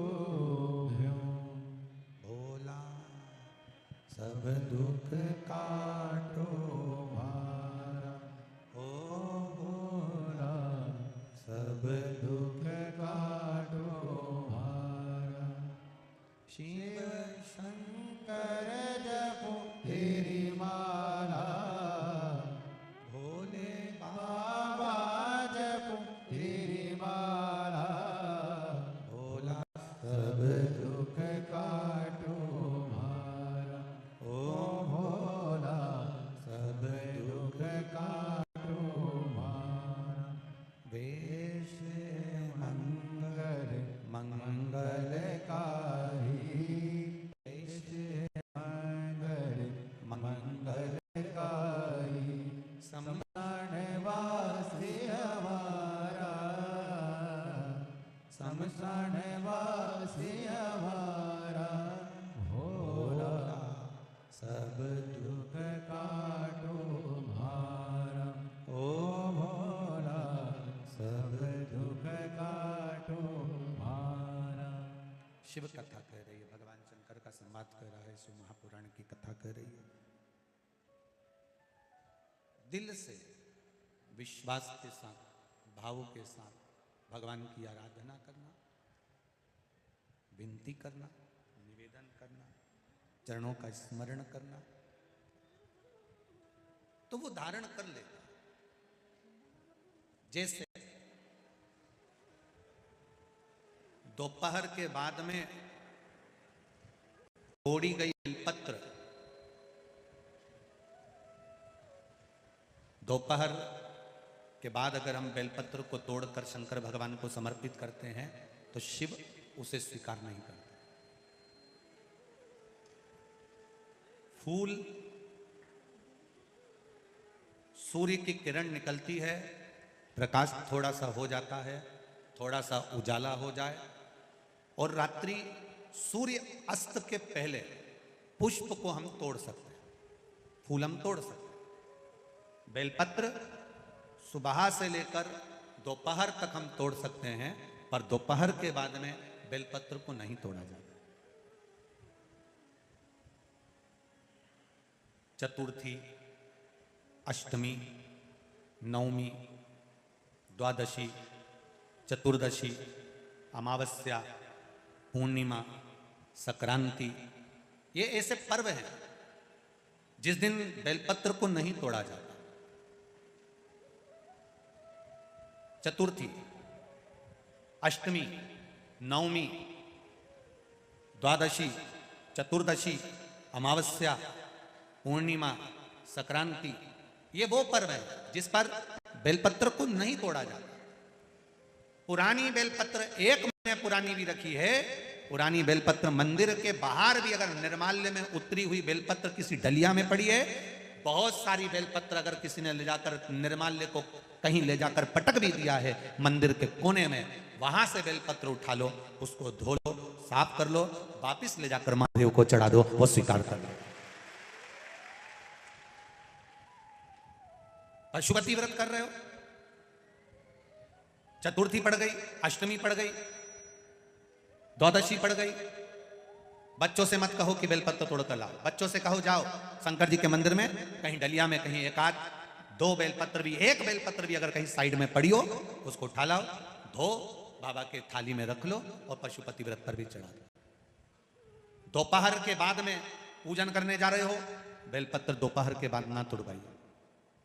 फूल सुबह प्रकाश होने से लेकर रात्रि को, शाम को जब सूर्य अस्त हो उसके पहले फूल आप तोड़ लो, मना नहीं है, दिन भर का समय आपके पास है, पर रात्रि में फूल नहीं तोड़ा जाता। शंकर भगवान पर समर्पित कोई प्रसाद शिव जी को चढ़ाया गया, कोई प्रसाद रात भर नहीं रखना चाहिए।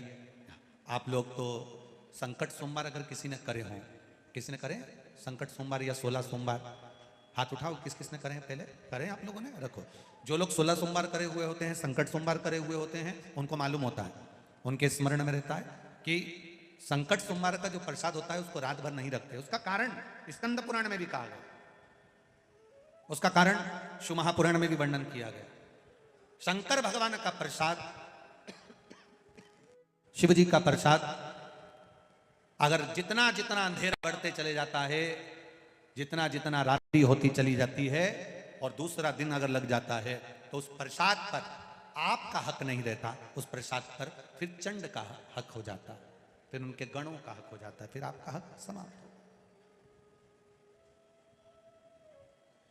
तीसरी बात का स्मरण करिएगा, एक तो बेलपत्र दोपहर के बाद ना तोड़िए, दूसरा पुष्प रात में ना तोड़िए, तीसरा चतुर्थी, अष्टमी, नवमी, द्वादशी, अमावस्या, पूर्णिमा, चतुर्दशी, संक्रांति, इस पर बेलपत्र ना तोड़िए। मंदिर की चढ़ी हुई, कहीं रखी हुई, कहीं अगर निर्माल्य में भी कहीं ले जाकर पड़ी है, वो भी समर्पित कर सकते हो। बेलपत्र तो यहां तक वर्णन करती है कि अष्टमी नवमी दोनों पड़ रही है और आपको बेलपत्र की जरूरत पड़ रही, तो एक बेलपत्र को आप, एक बेलपत्र को या तो वस्त्र में संजो कर रख लो, रख सकते हो, संभाल के रख लो, ना बने तो तुम्हारी जो पाठ पढ़ने की पुस्तिका होती है, जिसको तुम भजन गा लेती हो, पढ़ लेती हो, राम रक्षा स्तोत्र, हनुमान चालीसा, गोवर्धन चालीसा, जो पढ़ लेती हो, वही उसी में रख लिया और वही बेलपत्र वापिस हमको प्राप्त हो गई। हमने वही शिव जी को वापिस चढ़ा दी और उससे हमको फल की अनुभूति प्राप्त हो गई। जरूरी नहीं है तोड़े।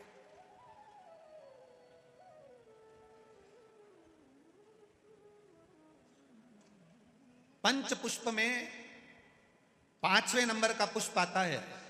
भगवान शंकर आनंद के साथ में विराजमान थे और देवताओं ने जब मंथन किया, उस मंथन में जो विष निकला, वो विष देवाधिदेव महादेव को दिया गया।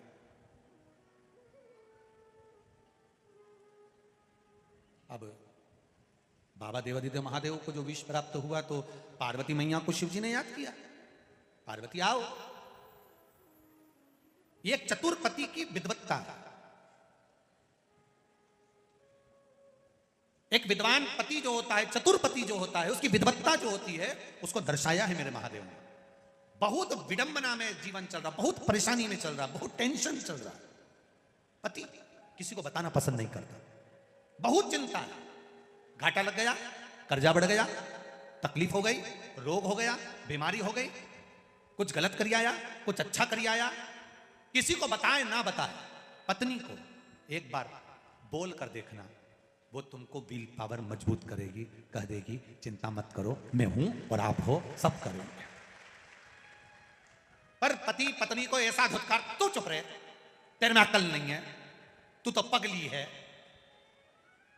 अरे भाई, इसने तेरे से कहा था कि तू कर्जा करके आ।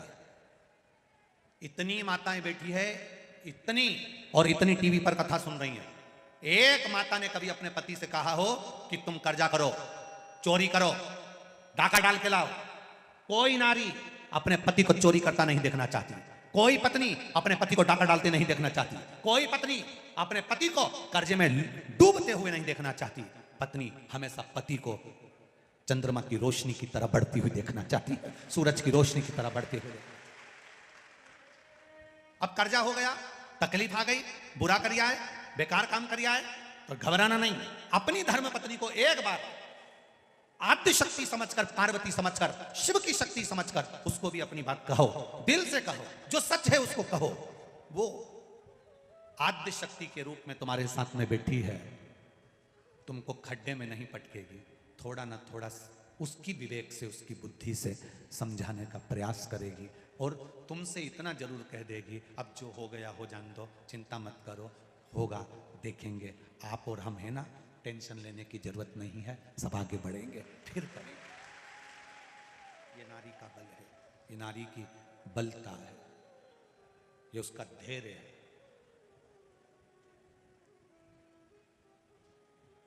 धैर्य उसका।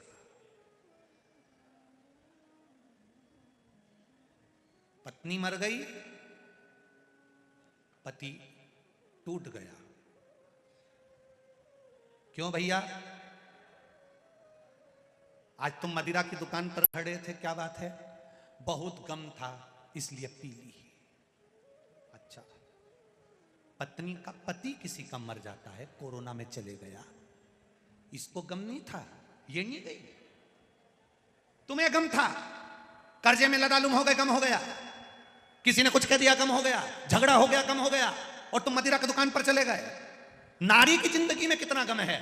ताने सुन रही है, आप शब्द कह रहे हैं, लोग ताने दे रहे हैं, आड़ा टेढ़ा कर रहे हैं, कहीं कुछ हो रहा है, कहीं कुछ हो रहा है, रोती है तो भी रसोई घर में रोटी बनाकर अपने बच्चों का पेट भरती है। वो नारी कोई सहल नहीं हो। गम तुमको है, गम इसको नहीं। जो आता है, पति आया तो दो शब्द कह गया, देवर आया तो कह गया, जेठ आया तो कह गया, ससुरा आया तो कह गया, सासू आई तो कह दिया, मायके वाले बोले तो बोल दिया, भैया से बोलो तो भैया बोले, भाभी से बोलो तो भाभी बोले। एक नारी, बेटा है तो बेटा बोले, छोरी है तो छोरी बोले, एक नारी जिंदगी भर सुने, इसको गम नहीं है। फिर भी शंकर की आदि शक्ति इसके अंदर विराजमान है, इसलिए धैर्य रखती है, फिर आगे बढ़ जाती है, रोती है, पोंछती आंसू, फिर भी तुम्हारा साथ दे जाती है, फिर भी साथ देती है। वो नारी है। और तुम कहते तुम्हें अकल नहीं है, तू चुप रहे, तेरे में अकल नहीं, तेरे में अकल नहीं। और जब पूरी तरह से खड्डे में गिर जाता है, तब आखिरी में कोई साथ नहीं देता, तब वो फिर पत्नी कहती है, ये मेरी रकम पड़ी हुई है, उतार कर दे देती है, बेच आओ, ले जाओ, कर्जा चुका दो। आखिरी में भी कोई साथ दे रही है, अंत बिंदु में वो साथ दे रही है। और एक बात अपनी जिंदगी में उतार कर रखना, रकम दुकान पर कब जाती है? जब घर में दुख आता है। किसी भी नारी की रकम दुकान पर ऐसे नहीं जाती। बोलो री जीजिया, सही है कि गलत है? घर में कर्जा बढ़ गया, दुख आ गया, तकलीफ आ गई, परेशानी आ गई, तब घर की रकम दुकान पर जाती है। जब घर की रकम दुकान पर जाती है, जब दुख आता है, जब दुख आता है तो सोने की रकम दुकान पर जाती है। उसी तरह जब जिंदगी में दुख आए तो इस मनुष्य के शरीर को, इस रकम को भी महादेव के चरणों में उस दुकान पर ले जाओ तो शिव संभाल ले। सोने की रकम दुकान पर जा रही है, सोने की रकम दुकान पर पहुंच रही है। ये शरीर भी उस परमात्मा की चौखट तक जाना चाहिए।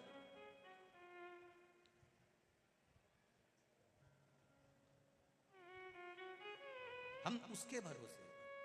पति कहता है पत्नी से, तुझमें विवेकता नहीं, तुझमें बुद्धिता नहीं, तुझमें तू नहीं जानती। अरे तकलीफ आई है, एक बार बैठकर उससे भी कहो, जो तुम्हारी अर्धांगिनी है, और अर्धांगिनी से भी निवेदन है, अपने मन में कुछ ना रखते हुए, अगर कुछ बात कहना है तो अपने पति से कहो, किसी से मत कहना। दुकान पर 50 नौकर काम करते हो, फिर भी फोन लगाकर नौकर से मत कहना कि तुम मेरे को ये सामान ला कर दो। अगर कहना तो अपने पति से कहना। क्यों? अगर एक आध बार तुमने नौकर से कहा सामान ला कर दो, नौकर 3-4 बार सामान ला कर देगा, तो हो सकता है लोगों की दृष्टि गलत हो जाए। अपने पति से कहना, मुझे ये सामान ला कर दो। वो लाए तो ठीक, ना लाए तो ठीक, पर नौकर से भी मत कहना कि मुझे सामान ला कर। अपनी चिंता वृत्ति से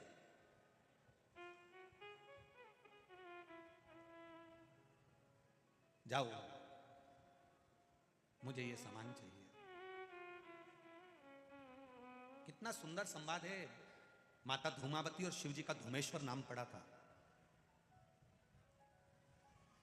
शिव जी ने कितनी विचित्र लीला करी है, जरा देखिएगा। गणेश जी रोते हुए आते हैं और माता पार्वती से कहते हैं मां मुझे भूख लगी है। कार्तिकेय षडानंद रोते हुए आते हैं, मां मुझे भूख लगी है। अशोक सुंदरी रोते हुए आती है और कहती है मां मुझे भूख लगी है। और शंकर जी अखंड समाधि में लीन, तप साधना में लीन, भूख लग रही है। माता पार्वती ने देखा कुछ भी नहीं था। क्या दूं बच्चों को? अगर मेरे स्तनों में दूध होता तो मैं अपने बच्चों को पिला देती, पर स्तन में दूध भी नहीं है। क्या दूं? भूख से बिलक रहे भगवान गणेश जी, कार्तिकेय, अशोक सुंदरी सब भूख से बिलक रहे थे। पार्वती जी शिव जी के पास जाकर एक लोटा जल चढ़ाकर बोली, बाबा उठिए, तुम्हारे बच्चे भूखे हैं, तुम्हारे बच्चे भूखे हैं, उठिए। शिव जी नहीं उठे। गणेश जी माँ का पांव पकड़कर बोले, माँ बहुत भूख लग रही है। षडानंद कार्तिकेय बोले, माँ बहुत भूख लग रही है। अशोक सुंदरी कह रही है मुझे भूख लग रही है। भोजन नहीं था। माँ फिर शिव जी को जगाई, भोलेनाथ नहीं जागे, मेरे स्तनों में दूध नहीं तो अपने बच्चों को पिला देते। अब वो स्तन में दूध लाने के लिए माँ ने क्या लीला रच दी, क्रोध में आ गई पार्वती जी। अपने बच्चों को भूखा मरते हुए कोई नारी नहीं देख सकती, कोई नारी नहीं।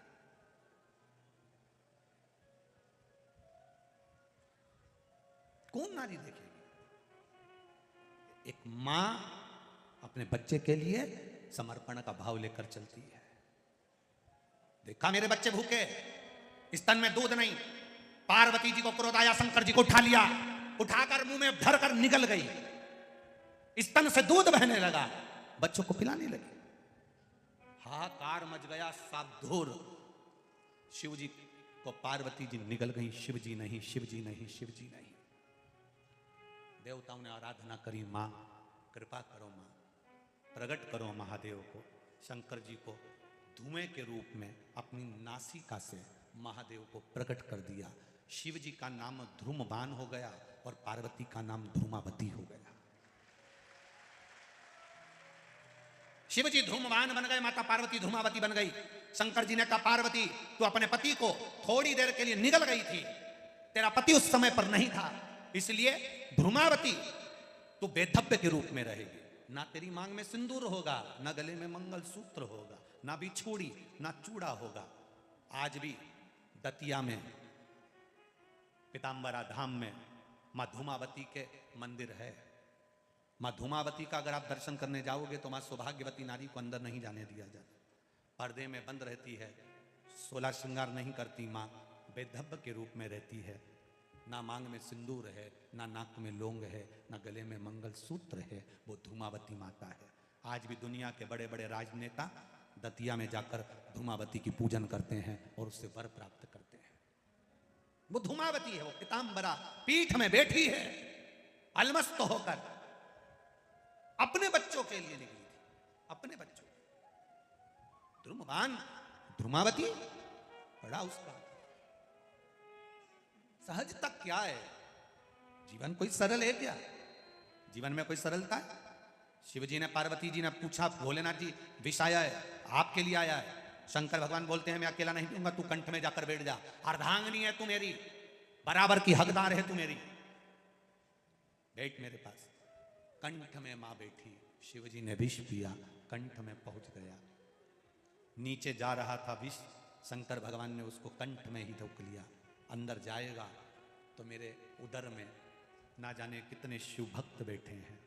शिव पुराण कहती है ये पूरा जो ब्रह्मांड है, ये पूरी जो पृथ्वी है, ये पृथ्वी शंकर भगवान के उदर में विराजमान है।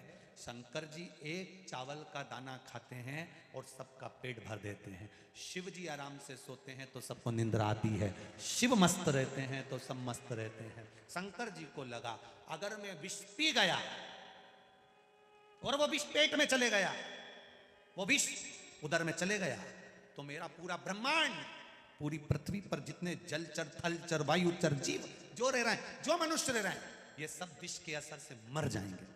तो पार्वती जी कह रही है प्रभु इसको अंदर गटको, पार्वती जी कह रही है इसको नीचे उतारो। शंकर जी कह रहे नहीं उतार सकता, क्योंकि नीचे मेरी औलाद बैठी है, नीचे मेरी संतान बैठी है, सब मर जाएगी, इसलिए मैं उसको अंदर नहीं उतार सकता। तो पार्वती जी कह रही है मैं कंठ पर बैठी हूं, ये विष मेरे पास है।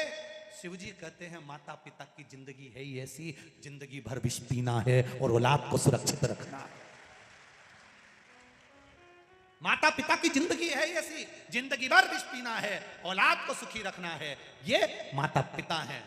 घर में पिता शिव का स्वरूप है, मां पार्वती का स्वरूप है। कितना विष पीते होंगे। घर की ठंडी रोटी घर का बुजुर्ग, घर की बूढ़ी मां खा लेती है, उसको भी गर्म रोटी अच्छी लगती है, पर बूढ़ी माँ कहती है दाल अच्छी बनी, कड़ी अच्छी बनी। घर में ठंडी रोटी रखी है ना, वो फ्रिज के ऊपर 2 ला के दे दे। बहू कहती है ठंडी क्यों खा रही हो, गरम खा लो। नहीं नहीं, तू मुझे ठंडी ला दे, क्योंकि सास को मालूम है ये ठंडी रोटी कोई नहीं खाएगा, बाद में गाय को पटक दी जाएगी, बाहर कुत्ता को डाल दी जाएगी। मेरा पति एक एक रोटी कमा कर लाया, एक एक निवाला, एक एक अन्न का दाना लाया, इसको पटकूंगी नहीं। घर की बुजुर्ग ठंडी रोटी खा लेती है क्योंकि फेंकी ना जाए, कल की ठंडी सब्जी खा लेती है क्योंकि फिकाए ना। एक एक ईंट जोड़कर, एक एक दाना जोड़कर उसने महल बनाया है, कैसे उसको बर्बाद होते देख ले। इसलिए घर के माता पिता शिव और पार्वती के स्वरूप होते हैं। तिनका तिनका जोड़ा है, तिनका।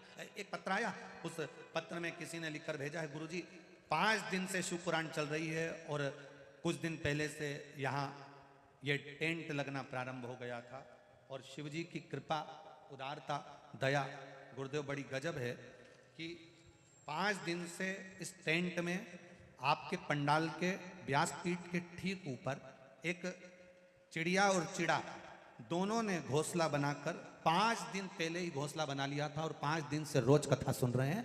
आज भी बैठे, वो बैठे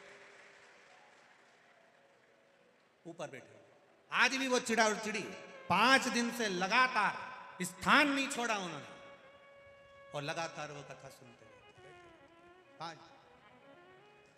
गुरुजी जब कथा में चिड़ा और चिड़िया भी शिव और पार्वती बनकर कथा सुनते हैं, तो संसार का मनुष्य भी उसके बारे में दिया। उसकी भक्ति, उसका विश्वास। 5 दिन में उसने घोंसला बना लिया, उसी में रह रहा, दोनों कथा का रस तत्व ग्रहण कर रहे और अपने जीवन का आनंद। सुनो, ये शिव महापुराण की कथा है, सुनो। जरा सी माइक की ध्वनि होती है, डीजे बजता है, तो जमीन हिल जाती, मकान हिल जाते और चिड़ा चिड़िया भाग जाते हैं। पर 5 दिन से लगातार भजन भी हो रहे, ढोल भी बज रहे, नगाड़े भी बज रहे, कीर्तन भी बज रहा, तो भी उनका निवास ये शिव और पार्वती का स्वरूप आनंद लेते हुए कथा का रस तत्व ग्रहण कर रहा है। ये शिव कथा।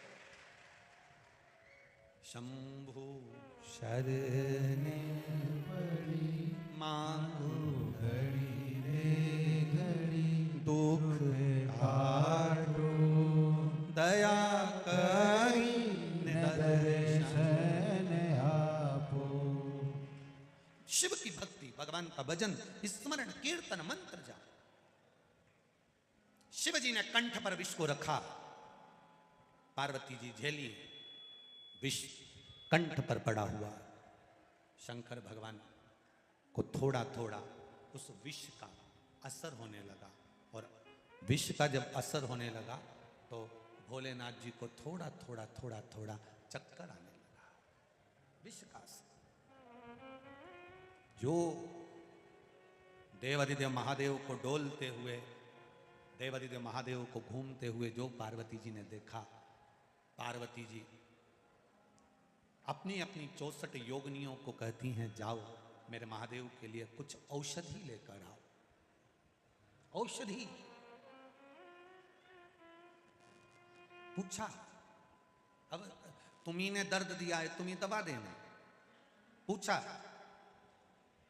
भोलेनाथ जी से, वो जैसे रुक्मणी जी ने पूछ लिया था भगवान कृष्ण से, तुम्हारा पेट दुख रहा है, इसकी दवाई क्या है, औषधि क्या है। सारी दवाइयां दे दी, सारी औषधि दे दी, वेदों को दिखा दिया, डॉक्टरों को दिखा दिया, सब कुछ कर दिया, फिर आखिर ऐसा क्या है, क्या दें आपको, आपका पेट दर्द बंद हो जाए। भगवान कृष्ण कहते हैं, रुक्मणी जो मुझे बहुत प्रेम करता हो उसके चरण की रज ला कर दे दो। तो चरण की रज लेने के लिए रुक्मणी जी से कहा तू तेरी दे दे, तो रुक्मणी के मैं अपनी चरण की रज नहीं दे सकती। सतभामा, जामवंती, कालंदी, मित्रवृंदा, लक्ष्मणा कोई नहीं दी। तब चरण की रज देव ऋषि नारद को मालूम पड़ा, तो नारद जी बोले मैं लेकर आता हूँ। नारद जी चरण की रज लेने के लिए बरसाना चले गए, ब्रज चले गए। ब्रज में राधा जी को कहा भगवान का पेट दुख रहा है, चरण की रज चाहिए, जो ज्यादा चाहता हो। राधा जी ने अपने चरण की रज दे दी। राधा जी बोली रुको नारद, मेरे अकेले के चरण की रज लेकर जा रहे हो सकता है मुझसे ज्यादा चाहने वाला और भी ब्रजमंडल में रहता, सबके चरण की रज ले जाओ। नारद जी ने इतनी बड़ी पोटली बांध ली, सिर पे धर के लेके चल दिए। नारद जी यूं डोले, यूं डोले, यूं डोले, यूं डोले। चरण रज लेकर जैसे ही द्वारका में पहुंचे, रुक्मणी जी ने पूछ लिया नारद क्या लिया है, कि चरण की रज। तो इतनी सारी क्यों लिया है? नारद जी बोले पूरी की पूरी दवाई का पत्ता लाके रख दिया है, जब जब सिर दुखे तो खाते रहेंगे। पूरा दवाई का पैकेट है, अलमारी में रख लेना। भगवान के चरण की रज है, जब मिले तब पाओ, जब पेट दुखे तब पाओ। भगवान ने पूछा किसके चरण की है? प्रभु तुम खा के देख लो, असर हो जाएगी। अब ये मत पूछो कौन सी टेबलेट, कौन सी दवाई, तुम तो खाओ। कई लोग कहते हैं आखिर ये शिव पुराण में एक माने लिखा है पत्र में,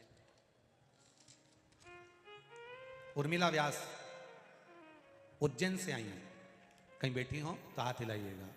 उर्मिला व्यास आप ही हैं? दोनों हाथ हिला दो एक बार ऐसे। उर्मिला व्यास उज्जैन से हूं। गुरुदेव मेरा बेटा विदेश में परेशानी में था थोड़ा, उसकी जॉब नहीं थी। जब जॉब नहीं लगी बड़ा परेशान हो गया, और तब मैंने बाबा से विनय करी, निवेदन करा, भोलेनाथ जी का पशुपति व्रत करना प्रारंभ करा, और बाबा से विनती करी कि बाबा अगर मेरे बेटे का जॉब लग जाएगा, पंडाल में शिव महापुराण की कथा बैठकर सुनूंगी। गुरुदेव उज्जैन से आई हूं, मेरा बेटा बड़ा परेशान था, उसकी जॉब नहीं थी। बाबा की कृपा से शिव महापुराण की कथा टीवी पर सुनते हुए विनती करके पशुपति व्रत के माध्यम से मेरे बेटे की एयरफोर्स मेडिकल में सरकारी जॉब लग गई है। मैं बाबा को यहां प्रणाम करने के लिए आया। बैठिए बहन, बधाई आपको। श्री शिवाय नमस्तु। शिव तत्व की ओर हम चल, हमारी भक्ति, हमारा विश्वास, हमारी दृढ़ता, हमारा भरोसा हम समर्पित कर कर, फिर कहूंगा ये कथा खाली नहीं जाएगी। आपने जिस भाव से सुनी है, ये 5 दिन की शिव महापुराण की कथा जिस भाव से सुनी है, भले खाली झोली लेकर आए हो, पर मेरा बाबा झोली भर कर भेजेगा, ऐसा नहीं रहा। ये कथा साधारण नहीं है।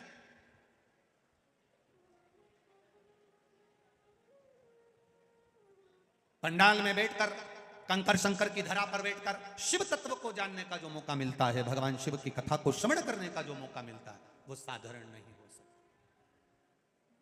जिन जिन ने सेवा करी वो साधारण नहीं, जिनने पानी पिलाया, चाय पिलाई, बिस्कुट खिलाया, कहीं कुछ। ये शरद जी सिसोदिया जी को धन्यवाद, जिन्होंने भंडारा चलाकर आए हुए भक्तों का भाव से आनंद से प्रसाद पवाया। ये साधारण नहीं है, खाली नहीं जाए। 4 अप्रैल से 10 अप्रैल तक जो उज्जैन में कथा है, चाहे इंदौर के सेठ हों, चाहे देवास के हों, चाहे आगरमालवा के, चाहे बड़नागर के, चाहे नागदा के, जो आकर दोनों हाथों से लुटा रहे हैं। प्रत्येक समाज, कई समाजों ने हमारे पास भी फोन लगाया उज्जैन से कि हमारी समाज की धर्मशाला है, भक्त आए रुकें, किसी को मना नहीं। कई लोगों ने सेवा में नाम लिखाया, हम सेवा करेंगे, हम सेवा करेंगे। दिल से करो, ये मौका फिर नहीं मिलेगा। महाकाल की धरा, छिपरा का तट, स्कंद पुराण में लिखा है, किसी तीर्थ में 1 महीना, 1 हफ्ता जो रुकने का फल होता है, अवंतिका पुरी और काशी में 1 रात्रि में रुकने पर वो फल प्राप्त हो जाता। अवंतिका है जहां काल अधिपति बैठा। सहज नहीं, करो भजन, सुनो इसमें। खाली न जाता कोई दर से तुम्हारे, खाली न जाता कोई दर से तुम्हारे, मैं भी खड़ा हूं नंगे बाह पसारे, अपने हृदय से लगा लो लगा लो, गिरा जा रहा हो, उठा लो उठा लो, प्रभु अपने दर से अब तो न टालो, गिरा जा रहा हो। उठा लो उठा लो। कहा पार्वती जी ने, आपको तकलीफ हो रही है, दवाई दी, आप बताओ क्या दूं मैं आपको। शंकर भगवान कहते हैं, पार्वती याद कर, एक बार मैं गंगा के तट पर बैठा हुआ था, गंगा की धार मुझ पर पड़ रही थी, तब अटखेलियां करते समय जया विषहरा सामरी बारी दौतली और देव ये अटखेलियां कर रही थी। उस समय पर मेरे वक्ष स्थल पर थोड़ा सा जल का छींटा पड़कर वो जल पृथ्वी पर जाकर गिर गया था, उससे एक फल पौधा उत्पन्न हो गया था जो धतूरा कहलाता है। पार्वती मेरे रोग को धतूरा मेरे ऊपर रखकर जल की धार चढ़ा दे, मैं ठीक हो जाऊं। एक धतूरा और धतूरे का फूल, कांटे वाला धतूरा और उसमें लगने वाला एक पुष्प। आस्था चैनल पर आप लोग देख रहे होंगे धतूरे के फूल का दर्शन। धतूरा और धतूरे का पुष्प, छोटा सा पौधा है, ज्यादा बड़ा नहीं है, कांटा लग रहा है, धतूरा लग रहा है, और उसमें भी साधारण धतूरा नहीं, जिस धतूरे के नीचे की डंडी लाल कलर की होती है, अगर वो सोमवार की अष्टमी को देवाधिदेव महादेव को समर्पित करी जाती है तो उसके घर में कभी संपदा की कमी नहीं होती है। वो धतूरा है, साधारण नहीं है। धतूरे में भी लाल डंडी, जैसे धतूरा गोल होता है उसके नीचे छोटी सी डंडी, देखा है आप लोगों ने? अरे देखी कि नहीं देखी बोलो? धतूरा देखा है ना? धतूरे के अंदर एक नीचे छोटी सी डंडी होती है, जब तोड़ोगे तो वो डंडी का कलर अगर लाल है, वो डंडी का कलर अगर लाल है, और कभी हम तो कहेंगे जैसे बड़ी बीमारी जिसको हो जाती है, लीवर, किडनी, कैंसर आदि कादिक बड़ी बीमारियों से जो जूझ रहा होता है, प्रयास करो, प्रयास महामृत्युंजय का जाप कर कर, महामृत्युंजय का स्मरण कर कर, एक लाल डंडी का धतूरा प्रयास करना, एक धतूरा मिल जाए या 5 धतूरे मिल जाए किसी भी एकांतेश्वर महादेव पर, जो शिव मंदिर एकांत में हो, जहाँ कोई जाता आता नहीं हो। वैसे तो अब बहुत मुश्किल है कि ऐसा मंदिर मिल जाए जहाँ कोई जाता आता नहीं हो, पहले की बात दूसरी है, अब बात दूसरी है। फिर भी कहीं आप रोड पे से निकल रहे हो, एकांतेश्वर महादेव अगर आपका दिख जाए, बहुत बीमारियों से ग्रसित हो, तो भी महामृत्युंजय जाप का स्मरण कर कर या किसी विद्वत ब्राह्मण जन से महामृत्युंजय मंत्र का जाप कराकर या भगवान शिव के मंत्र का जाप स्वयं कर कर, वो भी ना बने तो पंचाक्षर मंत्र नमः शिवाय, षडाक्षर मंत्र ओम नमः शिवाय या श्री शिवाय नमस्तुभ्यम जप कर वो लाल डंडी का धतूरा 5 एकांतेश्वर महादेव को आप समर्पित कर सकते हो। रोग थम जाएगा, जो दवाई खाओगे वो शरीर को लगना प्रारंभ हो जाएगी और आप स्वस्थ होना प्रारंभ हो जाएंगे। अगर बड़ा रोग है, एकांतेश्वर धतूरे का फूल, ये तो धतूरा के बात आ गई। अब धतूरे का जो फूल होता है, धतूरे का जो पुष्प है, उसको 2 जगह पर समर्पित किया जाता है, 2 जगह। एक धतूरे का पुष्प जहां भगवान शंकर का जल चढ़ाने जाते हो, पूजन करने जाते हो, स्मरण करने के लिए जाते हो, वहां अशोक सुंदरी वाली जगह पर धतूरे को, फूल को समर्पित किया जाता है। एक दूसरे नंबर का धतूरे का जो फूल होता है, 2 फूल जब हम समर्पित करने जा रहे हैं तो एक अशोक सुंदरी वाली जगह पर, फूल का जो मुख होता है,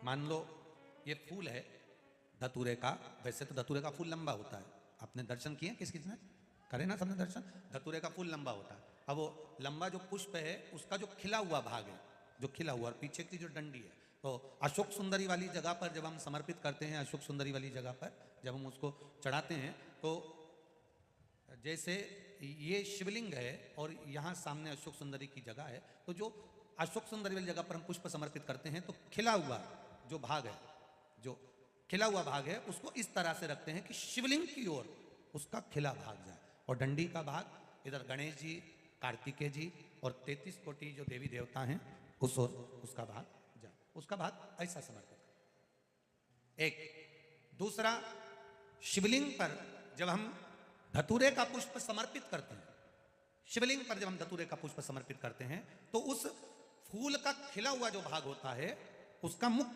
हमारी ओर होना चाहिए, अर्थात डंडी का मुख जब शिवलिंग पर चढ़ाएंगे तो डंडी का मुख उधर हो और खिला हुआ भाग हमारी ओर। बहुत अंतर है महाराज, जैसे बेलपत्री चढ़ाते हैं तो बेलपत्री चढ़ाते समय डंडी का मुख अपने ओर कर लेते हैं, पत्तियों का मुख उधर कर देते, तो खिला हुआ जो भाग है वो हम अपनी ओर रख लेते हैं। अब कनेर का पुष्प इससे विपरीत में चलता है, कनेर का जो पुष्प होता है उसकी डंडी का मुख हम अपनी ओर रख लेते हैं और खिला हुआ भाग महादेव की ओर कर देते हैं, वो थोड़ा विपरीत हो जाता है। तो शिव तत्व कह रहा है, भगवान शंकर का संवाद कर रहा है, शिव महापुराण की कथा कर रही है। दो स्थान धतूरे के पुष्प को समर्पित करने के लिए दिए, कौन कौन सा स्थान है? जम के बोलो, पहला जम के बोलो, अशोक सुंदरी के स्थान पर खिला हुआ भाग कहां होना चाहिए? महादेव की और डंडी का भाग जहां 33 कोटि देवता हों, गणेश जी कार्तिकेय हों, उस ओर हो। और दूसरा देवादिदेव महादेव के शीश पर, शिवलिंग के ऊपर। एक बात बहुत ध्यान लगाकर सुनिएगा, स्मरण में रखिएगा, जब क्रोध की अवस्था होती है, क्लेश की अवस्था होती है, अशांति होती है, तब धतूरा शिव जी को चढ़ाकर 1 लोटा जल अवश्य चढ़ा देना चाहिए। लगभग 20 से 25 मिनट लगते हैं, पर अगर हमने दिल से धतूरा चढ़ाया और 1 लोटा जल धीरे धीरे धीरे धीरे देवादिदेव महादेव को समर्पित करना प्रारंभ करा, तो घर में से क्लेश, अशांति, क्रोध अपने आप धीरे धीरे शांत होना प्रारंभ हो जाता है। धतूरे में वो एक आनंद है, धतूरे में वो एक सुख है, धतूरे में वो एक आनंद है।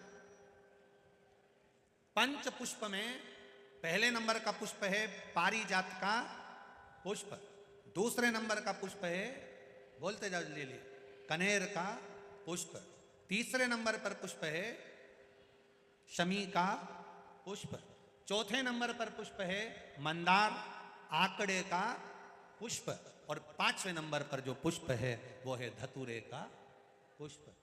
अब इन पुष्पों के अलावा भी कई पुष्प देवादिदेव महादेव को चढ़ते हैं, उनका एक अलग अलग नियम है, पर पंच पुष्प जो पूर्ण तरह से सुख देने वाले, आनंद देने वाले, जो सहजता में आपको मिल सकते हैं, ये वो 5 पुष्प हैं जो आपको आपके गांव में भी, अपने गांव में घूम लो तो वो मिल जाएगा, कोटेश्वर में भी आप घूमोगे तो वो प्राप्त होगा, वो पंच पुष्प। शिव महापुराण की कथा कर रही है, पंच पुष्प शिव महापुराण की कथा में वर्णन करते हुए आगे तुमरुका जी चंचुला देवी को बड़े आनंद के साथ में, भाव के साथ 12 ज्योतिर्लिंग का स्मरण करा देते हैं महाराज। भगवान शिव की पावन कथा बड़े भाव से कहती है। भगवान सोमनाथ जी का वर्णन करा, चंद्रदेव को काया का रोग हुआ, भगवान शिव ने काया के रोग से मुक्त किया। आगे वर्णन आया मल्लिकार्जुन का, भगवान कार्तिकेय जी रुष्ट होकर गए तो भगवान शिव ने माता पार्वती के साथ जाकर उनको मनाया, मल्लिकार्जुन के रूप में विराजमान हुए। अगला वर्णन आया है महाकाल, दूषण नाम के राक्षस का संहार करने के लिए भगवान काल अधिपति बनकर महाकाल के रूप में विराजमान होते हैं। दूषण नाम के राक्षस को वर था, अगर इसके शरीर के टुकड़े हुए इसका रक्त जहां गिरेगा 84 रूप ले सकता है। महादेव जी ने देवताओं से कहा, तुम जाकर क्षिप्रिया को, मेरी बहन को जाकर निवेदन करो कि जैसे ही दूषण नाम के राक्षस का रक्त गिरे, ये पानी के रूप में आकर उसको धो दे तो ये 84 रूप नहीं रख पाएगा। इतने में दूषण नाम का राक्षस मरा, पर क्षिप्रिया जी को आने में देरी हो गई, क्षिप्रिया नहीं आई। जब क्षिप्रिया नहीं आई तब 84 रूप दूषण ने ले लिए। उस 84 रूप के दूषण को भगवान देवादिदेव महादेव मारे कैसे? शंकर जी ने कहा मैं रूप नहीं ले सकता। क्षिप्रिया ने शंकर जी के 84 रूप बना दिए और बहन ने अपने भाई के जब 84 खंड किए तो 84 महादेव बनकर दूसर नाम के राक्षस का संहार करा। आज भी वो 84 महादेव अवंतिकापुरी उज्जैनी में विराजमान है, जिनका दर्शन अपन करते हैं। 84 महादेव 84 लाख योनियों को काटने के लिए, 84 लाख योनियों को समाप्त करने के लिए, 184 से पार उतरने के लिए 84 महादेव का दर्शन किया जाता है, स्मरण किया जाता है। महाराज अगला वर्णन आया ओंकारेश्वर, विंध्य नामक पर्वत ने भगवान शिव को यहां पर विराजमान किया। फिर वर्णन आया केदारनाथ, नर नारायण ने तप कर भगवान शिव को विराजमान किया। भीमाशंकर, कुंभकर्ण की धर्म पत्नी करकटी का पुत्र भीम, जिसने देवताओं के मंदिर तोड़े, तो शिव जी ने आकर उसका संहार किया। भीमाशंकर के रूप में बाबा विराजमान हुए। अगला वर्णन आया है काशी विश्वनाथ, मनु शत्रुपा ने तप कर भगवान शिव को यहाँ विराजमान करा।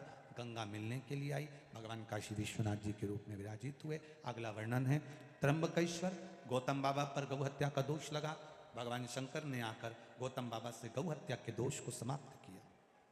अगला वर्णन है वैद्यनाथ जी, रावण भगवान शिव को लेकर जा रहा था, भूमि पर शिवलिंग को रखा, उठा नहीं, बाबा वैद्यनाथ के रूप में विराजमान हो गए। अगला वर्णन है नागेश्वर, दारुक नाम के राक्षस का संहार करने के लिए भगवान नागेश्वर के रूप में विराजमान। फिर वर्णन आया आगे रामेश्वरम, राम जी लंका पर चढ़ाई करते हुए भगवान राम स्वयं शिवलिंग की स्थापना कर लंका की ओर जाते हैं, विजय प्राप्त करते हैं, भगवान रामेश्वर के रूप में विराजमान होते हैं। अगला वर्णन है कृष्णेश्वर, सुधर्म नाम के ब्राह्मण की 2 धर्म पत्नियां थी, घूष्मा और सुदेहा। सुदेहा के यहाँ संतान नहीं थी, घूष्मा ने अपनी संतान सुदेहा को दे दी थी। सुदेहा ने उसको पाल पोस कर बड़ा करा। बहू को मालूम पड़ा मेरा असली सास तो घूष्मा है, सुदेहा को पूछना बंद कर दिया। क्रोध आ गया सुदेहा को, जब बेटा ही नहीं होगा तो बहू किस काम की। बेटे के तलवार से टुकड़े कर कपड़े में बांधकर तालाब में फेंकी आई। घोषमा प्रत्येक सोमवार को शंकर भगवान के पार्थिव शिवलिंग का निर्माण कर पूजन करने जाती थी, विसर्जन करती। विसर्जन करने के लिए जब जा रही, मन में भाव आया बेटा बहुत दिन से नहीं देखा। 1 हफ्ते पहले मरा हुआ बेटा भगवान शिव की कृपा से घोषमा के पुत्र को जीवित किया। शिव जी का नाम कृष्णेश्वर महादेव पड़ गया। ऐसे 12 ज्योतिर्लिंग का चरित्र तुमरुका जी ने चंचुला देवी को श्रवण कराया है। चंचुला देवी ने बड़े भाव के साथ शिव जी का यह पावन चरित्र सुना तो बिंदु प्रेत योनि से मुक्त हो गए, और बिंदु प्रेत योनि से मुक्त होकर बाबा देवादिदेव महादेव के चरणों में गया। चंचुला देवी जो बेधव्य हो गई थी, विधवा हो गई थी, वापिस अखंड सौभाग्य धारण कर अपने पति के लोक को चली जाती है। ऐसी चंचुला भाव से पहुंचती है। भगवान शिव ने तुमरुका जी से पूछा, आपने सुंदर कथा का रसतत्व ग्रहण कराया, आपको क्या दूं? तुमरुका जी ने कहा, बस आपके मस्तक की बेलपत्र शिव पोथी को समर्पित कर दो। विराम दिवस की जो बेलपत्र रहे वो कुबेर का भंडार भरने वाली रहे, ये वर प्रदान कर दो। देवादिदेव महादेव ने वर दिया, शिव महापुराण को मस्तक पे लिया। शिव जी कहते हैं, सुनो तुमरुका जी, ये पावन शिव महापुराण की कथा, मृत्यु लोक में संसार में जन्म लेने वाला मनुष्य जिस भाव से श्रवण करेगा, जो जिस विश्वास के साथ सुनेगा, जिस आस के साथ विश्वास के साथ कथा को दिल से, मन से, हृदय से श्रवण करेगा, शिव कथा सुनने वालों की सेवा करेगा, शिव जी कहते हैं उसका भंडार कुबेर भंडारी कुबेरेश्वर महादेव भरेगा। मैं स्वयं भरूं, शिव कह रहे हैं मैं स्वयं भंडार भर दूं। ऐसी पावन शिव महापुराण की कथा जो रोग से रोगियों को मुक्त कर देती है, ना संतान को भी झोली भर संतान दे देती है, जिसको धन नहीं उसको धन दे देती है। दिल से अगर आपने श्रवण करी है, 3 महीने के अंदर तुम्हारा भी एक पत्र बाबा की कथा में कहीं ना कहीं पहुंचा हुआ मिलेगा, निश्चित है। कथा जैसे भोजन रोज जरूरी है, उसी तरह शिव महापुराण भी रोज जरूरी है। 2 बजे से 5 बजे तक पंचपुष्प शिव महापुराण की कथा ठाकुर श्री शरद सिंह जी सिसोदिया जी द्वारा जो यहाँ आयोजित की गई थी कोटेश्वर पर, ये कथा का रसतत्व अपन ने ग्रहण किया है। एक बार ठाकुर सरस सिंह जी सिसोदिया जी के लिए जोरदार ताली बजाकर स्वागत, जिन्होंने इतना सुंदर जंगल में आनंद कराया। मैं भाव और भक्ति के साथ, आनंद के साथ कथा को विराम की ओर लूं, उससे पहले कोटेश्वर बाबा की पावन धरा को नमन करते हुए, सभी श्रोताओं को नमन करते हुए 4 अप्रैल से 10 अप्रैल तक उज्जैन की कथा का रसतत्व सुनेंगे। आभार व्यक्त करने के लिए आदरणीय ठाकुर श्री सरस सिंह जी सिसोदिया जी को मैं आमंत्रित करूंगा, जो आस्था चैनल के श्रोताओं को, फेसबुक यूट्यूब के श्रोताओं को और पूरे विश्व के लोग इस पावन कथा को सुन रहे हैं। आप अपनी वाणी से सभी का आभार व्यक्त करें और जितने भी श्रोता भाई बहन यहाँ आए हैं उनका भी आभार व्यक्त करें। प्रशासन ने पूर्ण रूप से बहुत सुंदर व्यवस्था यहाँ प्रदान करी है। पुलिस प्रशासन ने बहुत अच्छी व्यवस्था संभाली, बहुत बहुत साधुवाद। इस क्षेत्र के collector, SP, DSP, TI, additional SP, SDM सभी को, जिन्होंने इतनी सुंदर व्यवस्था इसको संभाली है। संपूर्ण आस्था चैनल के श्रोताओं को भी साधुवाद देता हूँ और भाव के साथ, आनंद के साथ ठाकुर श्री सरस सिंह जी सिसोदिया जी आभार व्यक्त करेंगे। वहां से एक बार जोरदार ताली बजाएं, बहुत बहुत साधुवाद। श्री शिवाय नमस्ते धाम। आज हर हर महादेव, बाबा कोटेश्वर की जय हो, जय हो। बाबा कोटेश्वर की जय हो। परम पूज्य अंतर्राष्ट्रीय कथावाचक श्री पंडित प्रदीप मिश्रा जी के मुखारबिंद से आपने जो कथा सुनी, मैं सबसे पहले हमारे गुरु को मैं वंदन करता हूं, चरण स्पर्श करता हूं और उनसे आशीर्वाद लेता हूं कि पूरी बदनावर विधानसभा में आज के बाद से सिर्फ और सिर्फ विकास की गंगा बहेगी। आपने ऐसा आशीर्वाद दिया है पूरी बदनावर विधानसभा को, मैं उसके लिए बड़ा कृतज्ञ हूं, बड़ा आभारी हूं कि आपने मेरे निवेदन को स्वीकार कर कर, और जैसा मैंने आपसे पहले दिन कहा था कि बदनावर की जनता आपके लिए आतुर है, आपके स्वागत के लिए, आपके सम्मान के लिए और आपसे आशीर्वाद पाने के लिए, वो आपने पूरा किया। मैं आपका दिल से, हृदय से आभार करता हूं। मेरा पूरा परिवार, पूरा सिसोदिया परिवार आपका आभारी है। पूरी बदनावर विधानसभा, आसपास का पूरा क्षेत्र आपका आभारी है कि आप यहाँ पधारे और आपने अपने मुखारबिंद से इतना बड़ा यहाँ पर शिव पुराण की कथा करी, जिसमें लाखों लोगों ने आपके दर्शन किए हैं। मेरे दाता ठाकुर शिव कुमार सिंह जी, स्वर्गीय ठाकुर शिव कुमार सिंह जी और हमारे कांग्रेस के वरिष्ठ लीडर और नागदा की पांडे परिवार के स्वर्गीय ओम प्रकाश जी पांडे की स्मृति में ये कथा हुई है। साथ ही साथ मुझे वो दिन आज भी याद है, ओम प्रकाश पांडे जी के जो बड़े भाई थे स्वर्गीय आनंद पांडे जी, उन्होंने हम लोगों ने बैठ के बात की थी। उन्होंने मेरे से इतनी बढ़िया बात कही थी उस टाइम, बोले हुकुम, मेरा पूरा परिवार आपके साथ है और महाराज जी से मैं भी अर्ज करूंगा कि वह पधारे। आज वो हमारी इस दुनिया में नहीं है, लेकिन उनको भी कोटि कोटि धन्यवाद, कोटि कोटि नमन मेरा। साथ ही साथ हमारे जो पूरी 3000 लोगों की जो व्यवस्थापक सदस्य की कमेटी थी जो हमारी, जिसमें 34 समितियां हम लोगों ने बनाई थी, मैं उन सब का आभारी हूं, हृदय से उनका अभिनंदन करता हूं, दिल से उनका स्वागत है, उनका मैं आभार व्यक्त करता हूं, जिन्होंने 5 दिन के अंदर मुझे इतनी सी बार तकलीफ नहीं दी, एक बार भी मुझे फोन नहीं करा। सारी व्यवस्थाएं उन लोगों ने इतनी अच्छी सभाई कि आज हमारी ये कथा, जैसा महाराज जी ने नोएडा में कहा था कि ऐतिहासिक होगी, वो ऐतिहासिक हुई। मैं उन सब का आभारी हूँ। साथ ही साथ हमारी जितनी भोजन समिति, जल समिति, हमारी पार्किंग कमेटी, हमारी पांडाल समिति, इसके अलावा जितनी भी हमारी समिति है जिन्होंने पूरी तरह से यह काम किया है, हम उन सब का मैं हृदय से आभारी हूँ। साथ ही साथ हमारे व्यवस्थापक जो हम लोगों ने बनाए थे, मैं उनका भी आभारी हूँ। साथ ही साथ हमारे प्रबंधक, जो हमने 50 लोगों की मेन कमेटी बनाई थी, उसमें सारे दलों को हमने लिया था, जो हमारे यहाँ के वरिष्ठ लोग हैं उनको लिया था, उन सब का मैं आभारी हूँ। साथ ही साथ पुलिस प्रशासन, मीडिया कर्मी जिन्होंने यहाँ सेवाएं दी हैं, साथ ही साथ हमारे जो दूसरे बाहर लोगों ने जो काउंटर्स लगाए हैं, जल का, हमारी चाय का, कड़ोत कला वालों ने, इधर जितने अन्य गांव वाले हैं जिन्होंने काउंटर्स लगाया था, उन सबका मैं आभारी हूँ। साथ ही साथ बजरंग दल के कार्यकर्ताओं का मैं आभारी हूँ, उन्होंने पूरी पार्किंग व्यवस्था और पूरी सुरक्षा समिति सुरक्षा उन्होंने अपने इसमें ली थी, ये बहुत बड़ी बात है। साथ ही साथ रामायण मंडल के लोगों ने पूरा काम संभाला। साथ ही साथ कानवन की जो समिति है उन्होंने पूरा सफाई की व्यवस्था यहाँ संभाली थी और रोज पांडाल साफ करते थे, उन सब का भी मैं आभारी हूँ। साथ ही साथ हमारे जितने कांग्रेस के, बीजेपी के जो वरिष्ठ लीडर्स हैं जिन्होंने अपनी सेवाएं दी, मैं उनका भी आभारी हूँ।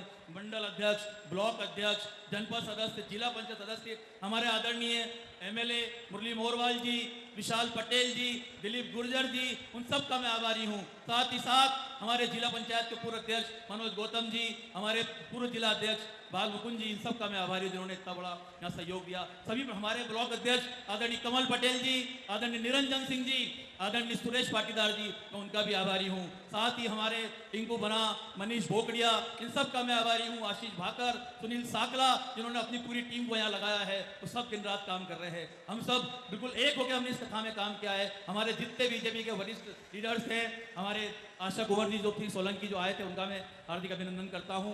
शेखर यादव जी, उनकी वाइफ मीना शेखर यादव जी, उनका भी आभारी हूं। साथ ही हमारे कांग्रेस के सारे बीजेपी के पार्षदगण, सबका मैं आभारी हूं। साथ ही साथ हमारे टेंट वाले, हमारे लाइट वाले, हमारे जितने भी लोग हैं, जिन्होंने सारे कैमरे वाले, जिन्होंने इस प्रोग्राम को सफल किया है, मैं उन सबका आभारी हूँ। आप सबका आभारी हूँ और आप सबकी तरफ से मैं गुरु जी के, महाराज जी के चरण वंदन करते हुए उनका हृदय से आभारी हूँ। पूरी बदनावर विधानसभा की तरफ से मैं उनका आभार व्यक्त कर रहा हूँ। बहुत बहुत धन्यवाद, बहुत बहुत धन्यवाद। हर हर महान। आरती का क्रम प्रारंभ होगा, सभी लोग अपनी जगह पर खड़े होंगे। बहुत ज्यादा संख्या में आप लोग आए हैं, धीरे धीरे अपने गंतव्य की ओर जाएंगे। आरती के बाद में भाव भक्ति से आज कथा विराम हो रही है। 4 तारीख से 10 तारीख तक उज्जैन की पावन धरा पर 1 बजे से 4 बजे तक कथा को सुनेंगे, श्रवण करेंगे। आज की जो कथा है वो 2 बजे टीवी पर आएगी। बड़े भाव से आप श्रवण करें। आरती प्रारंभ हो रही है, सभी भक्त अपने स्थान पर खड़े हो जाएं। जय शिव ओंकारा, भोले भज शिव ओंकारा, ब्रह्मा विष्णु सदा शिव, भोले भोलेनाथ महाशिव, हरे रागी धारा, ओ हरे हरे हरे महादेव। कानन चतुरानन, पंचानन राधे, ओ भोले पंचानन राधे। हंसासन गरुड़ासन, हंसासन गरुड़ासन, रसवान साधे, ओ हरे हरे हरे महादेव। 2 भुज 4 चतुर भुज, 10 भुज अति सोहे, ओ बोले 10 भुज अति सोहे। तीनों रूप निरखता, भोले जी का रूप निरखता, त्रिभुवन जन मोहे, ओ हरे हरे हरे महादेव। अक्षरमाला वनमाला, कुंडमाला धारी, ओ भोले कुंडमाला धारी।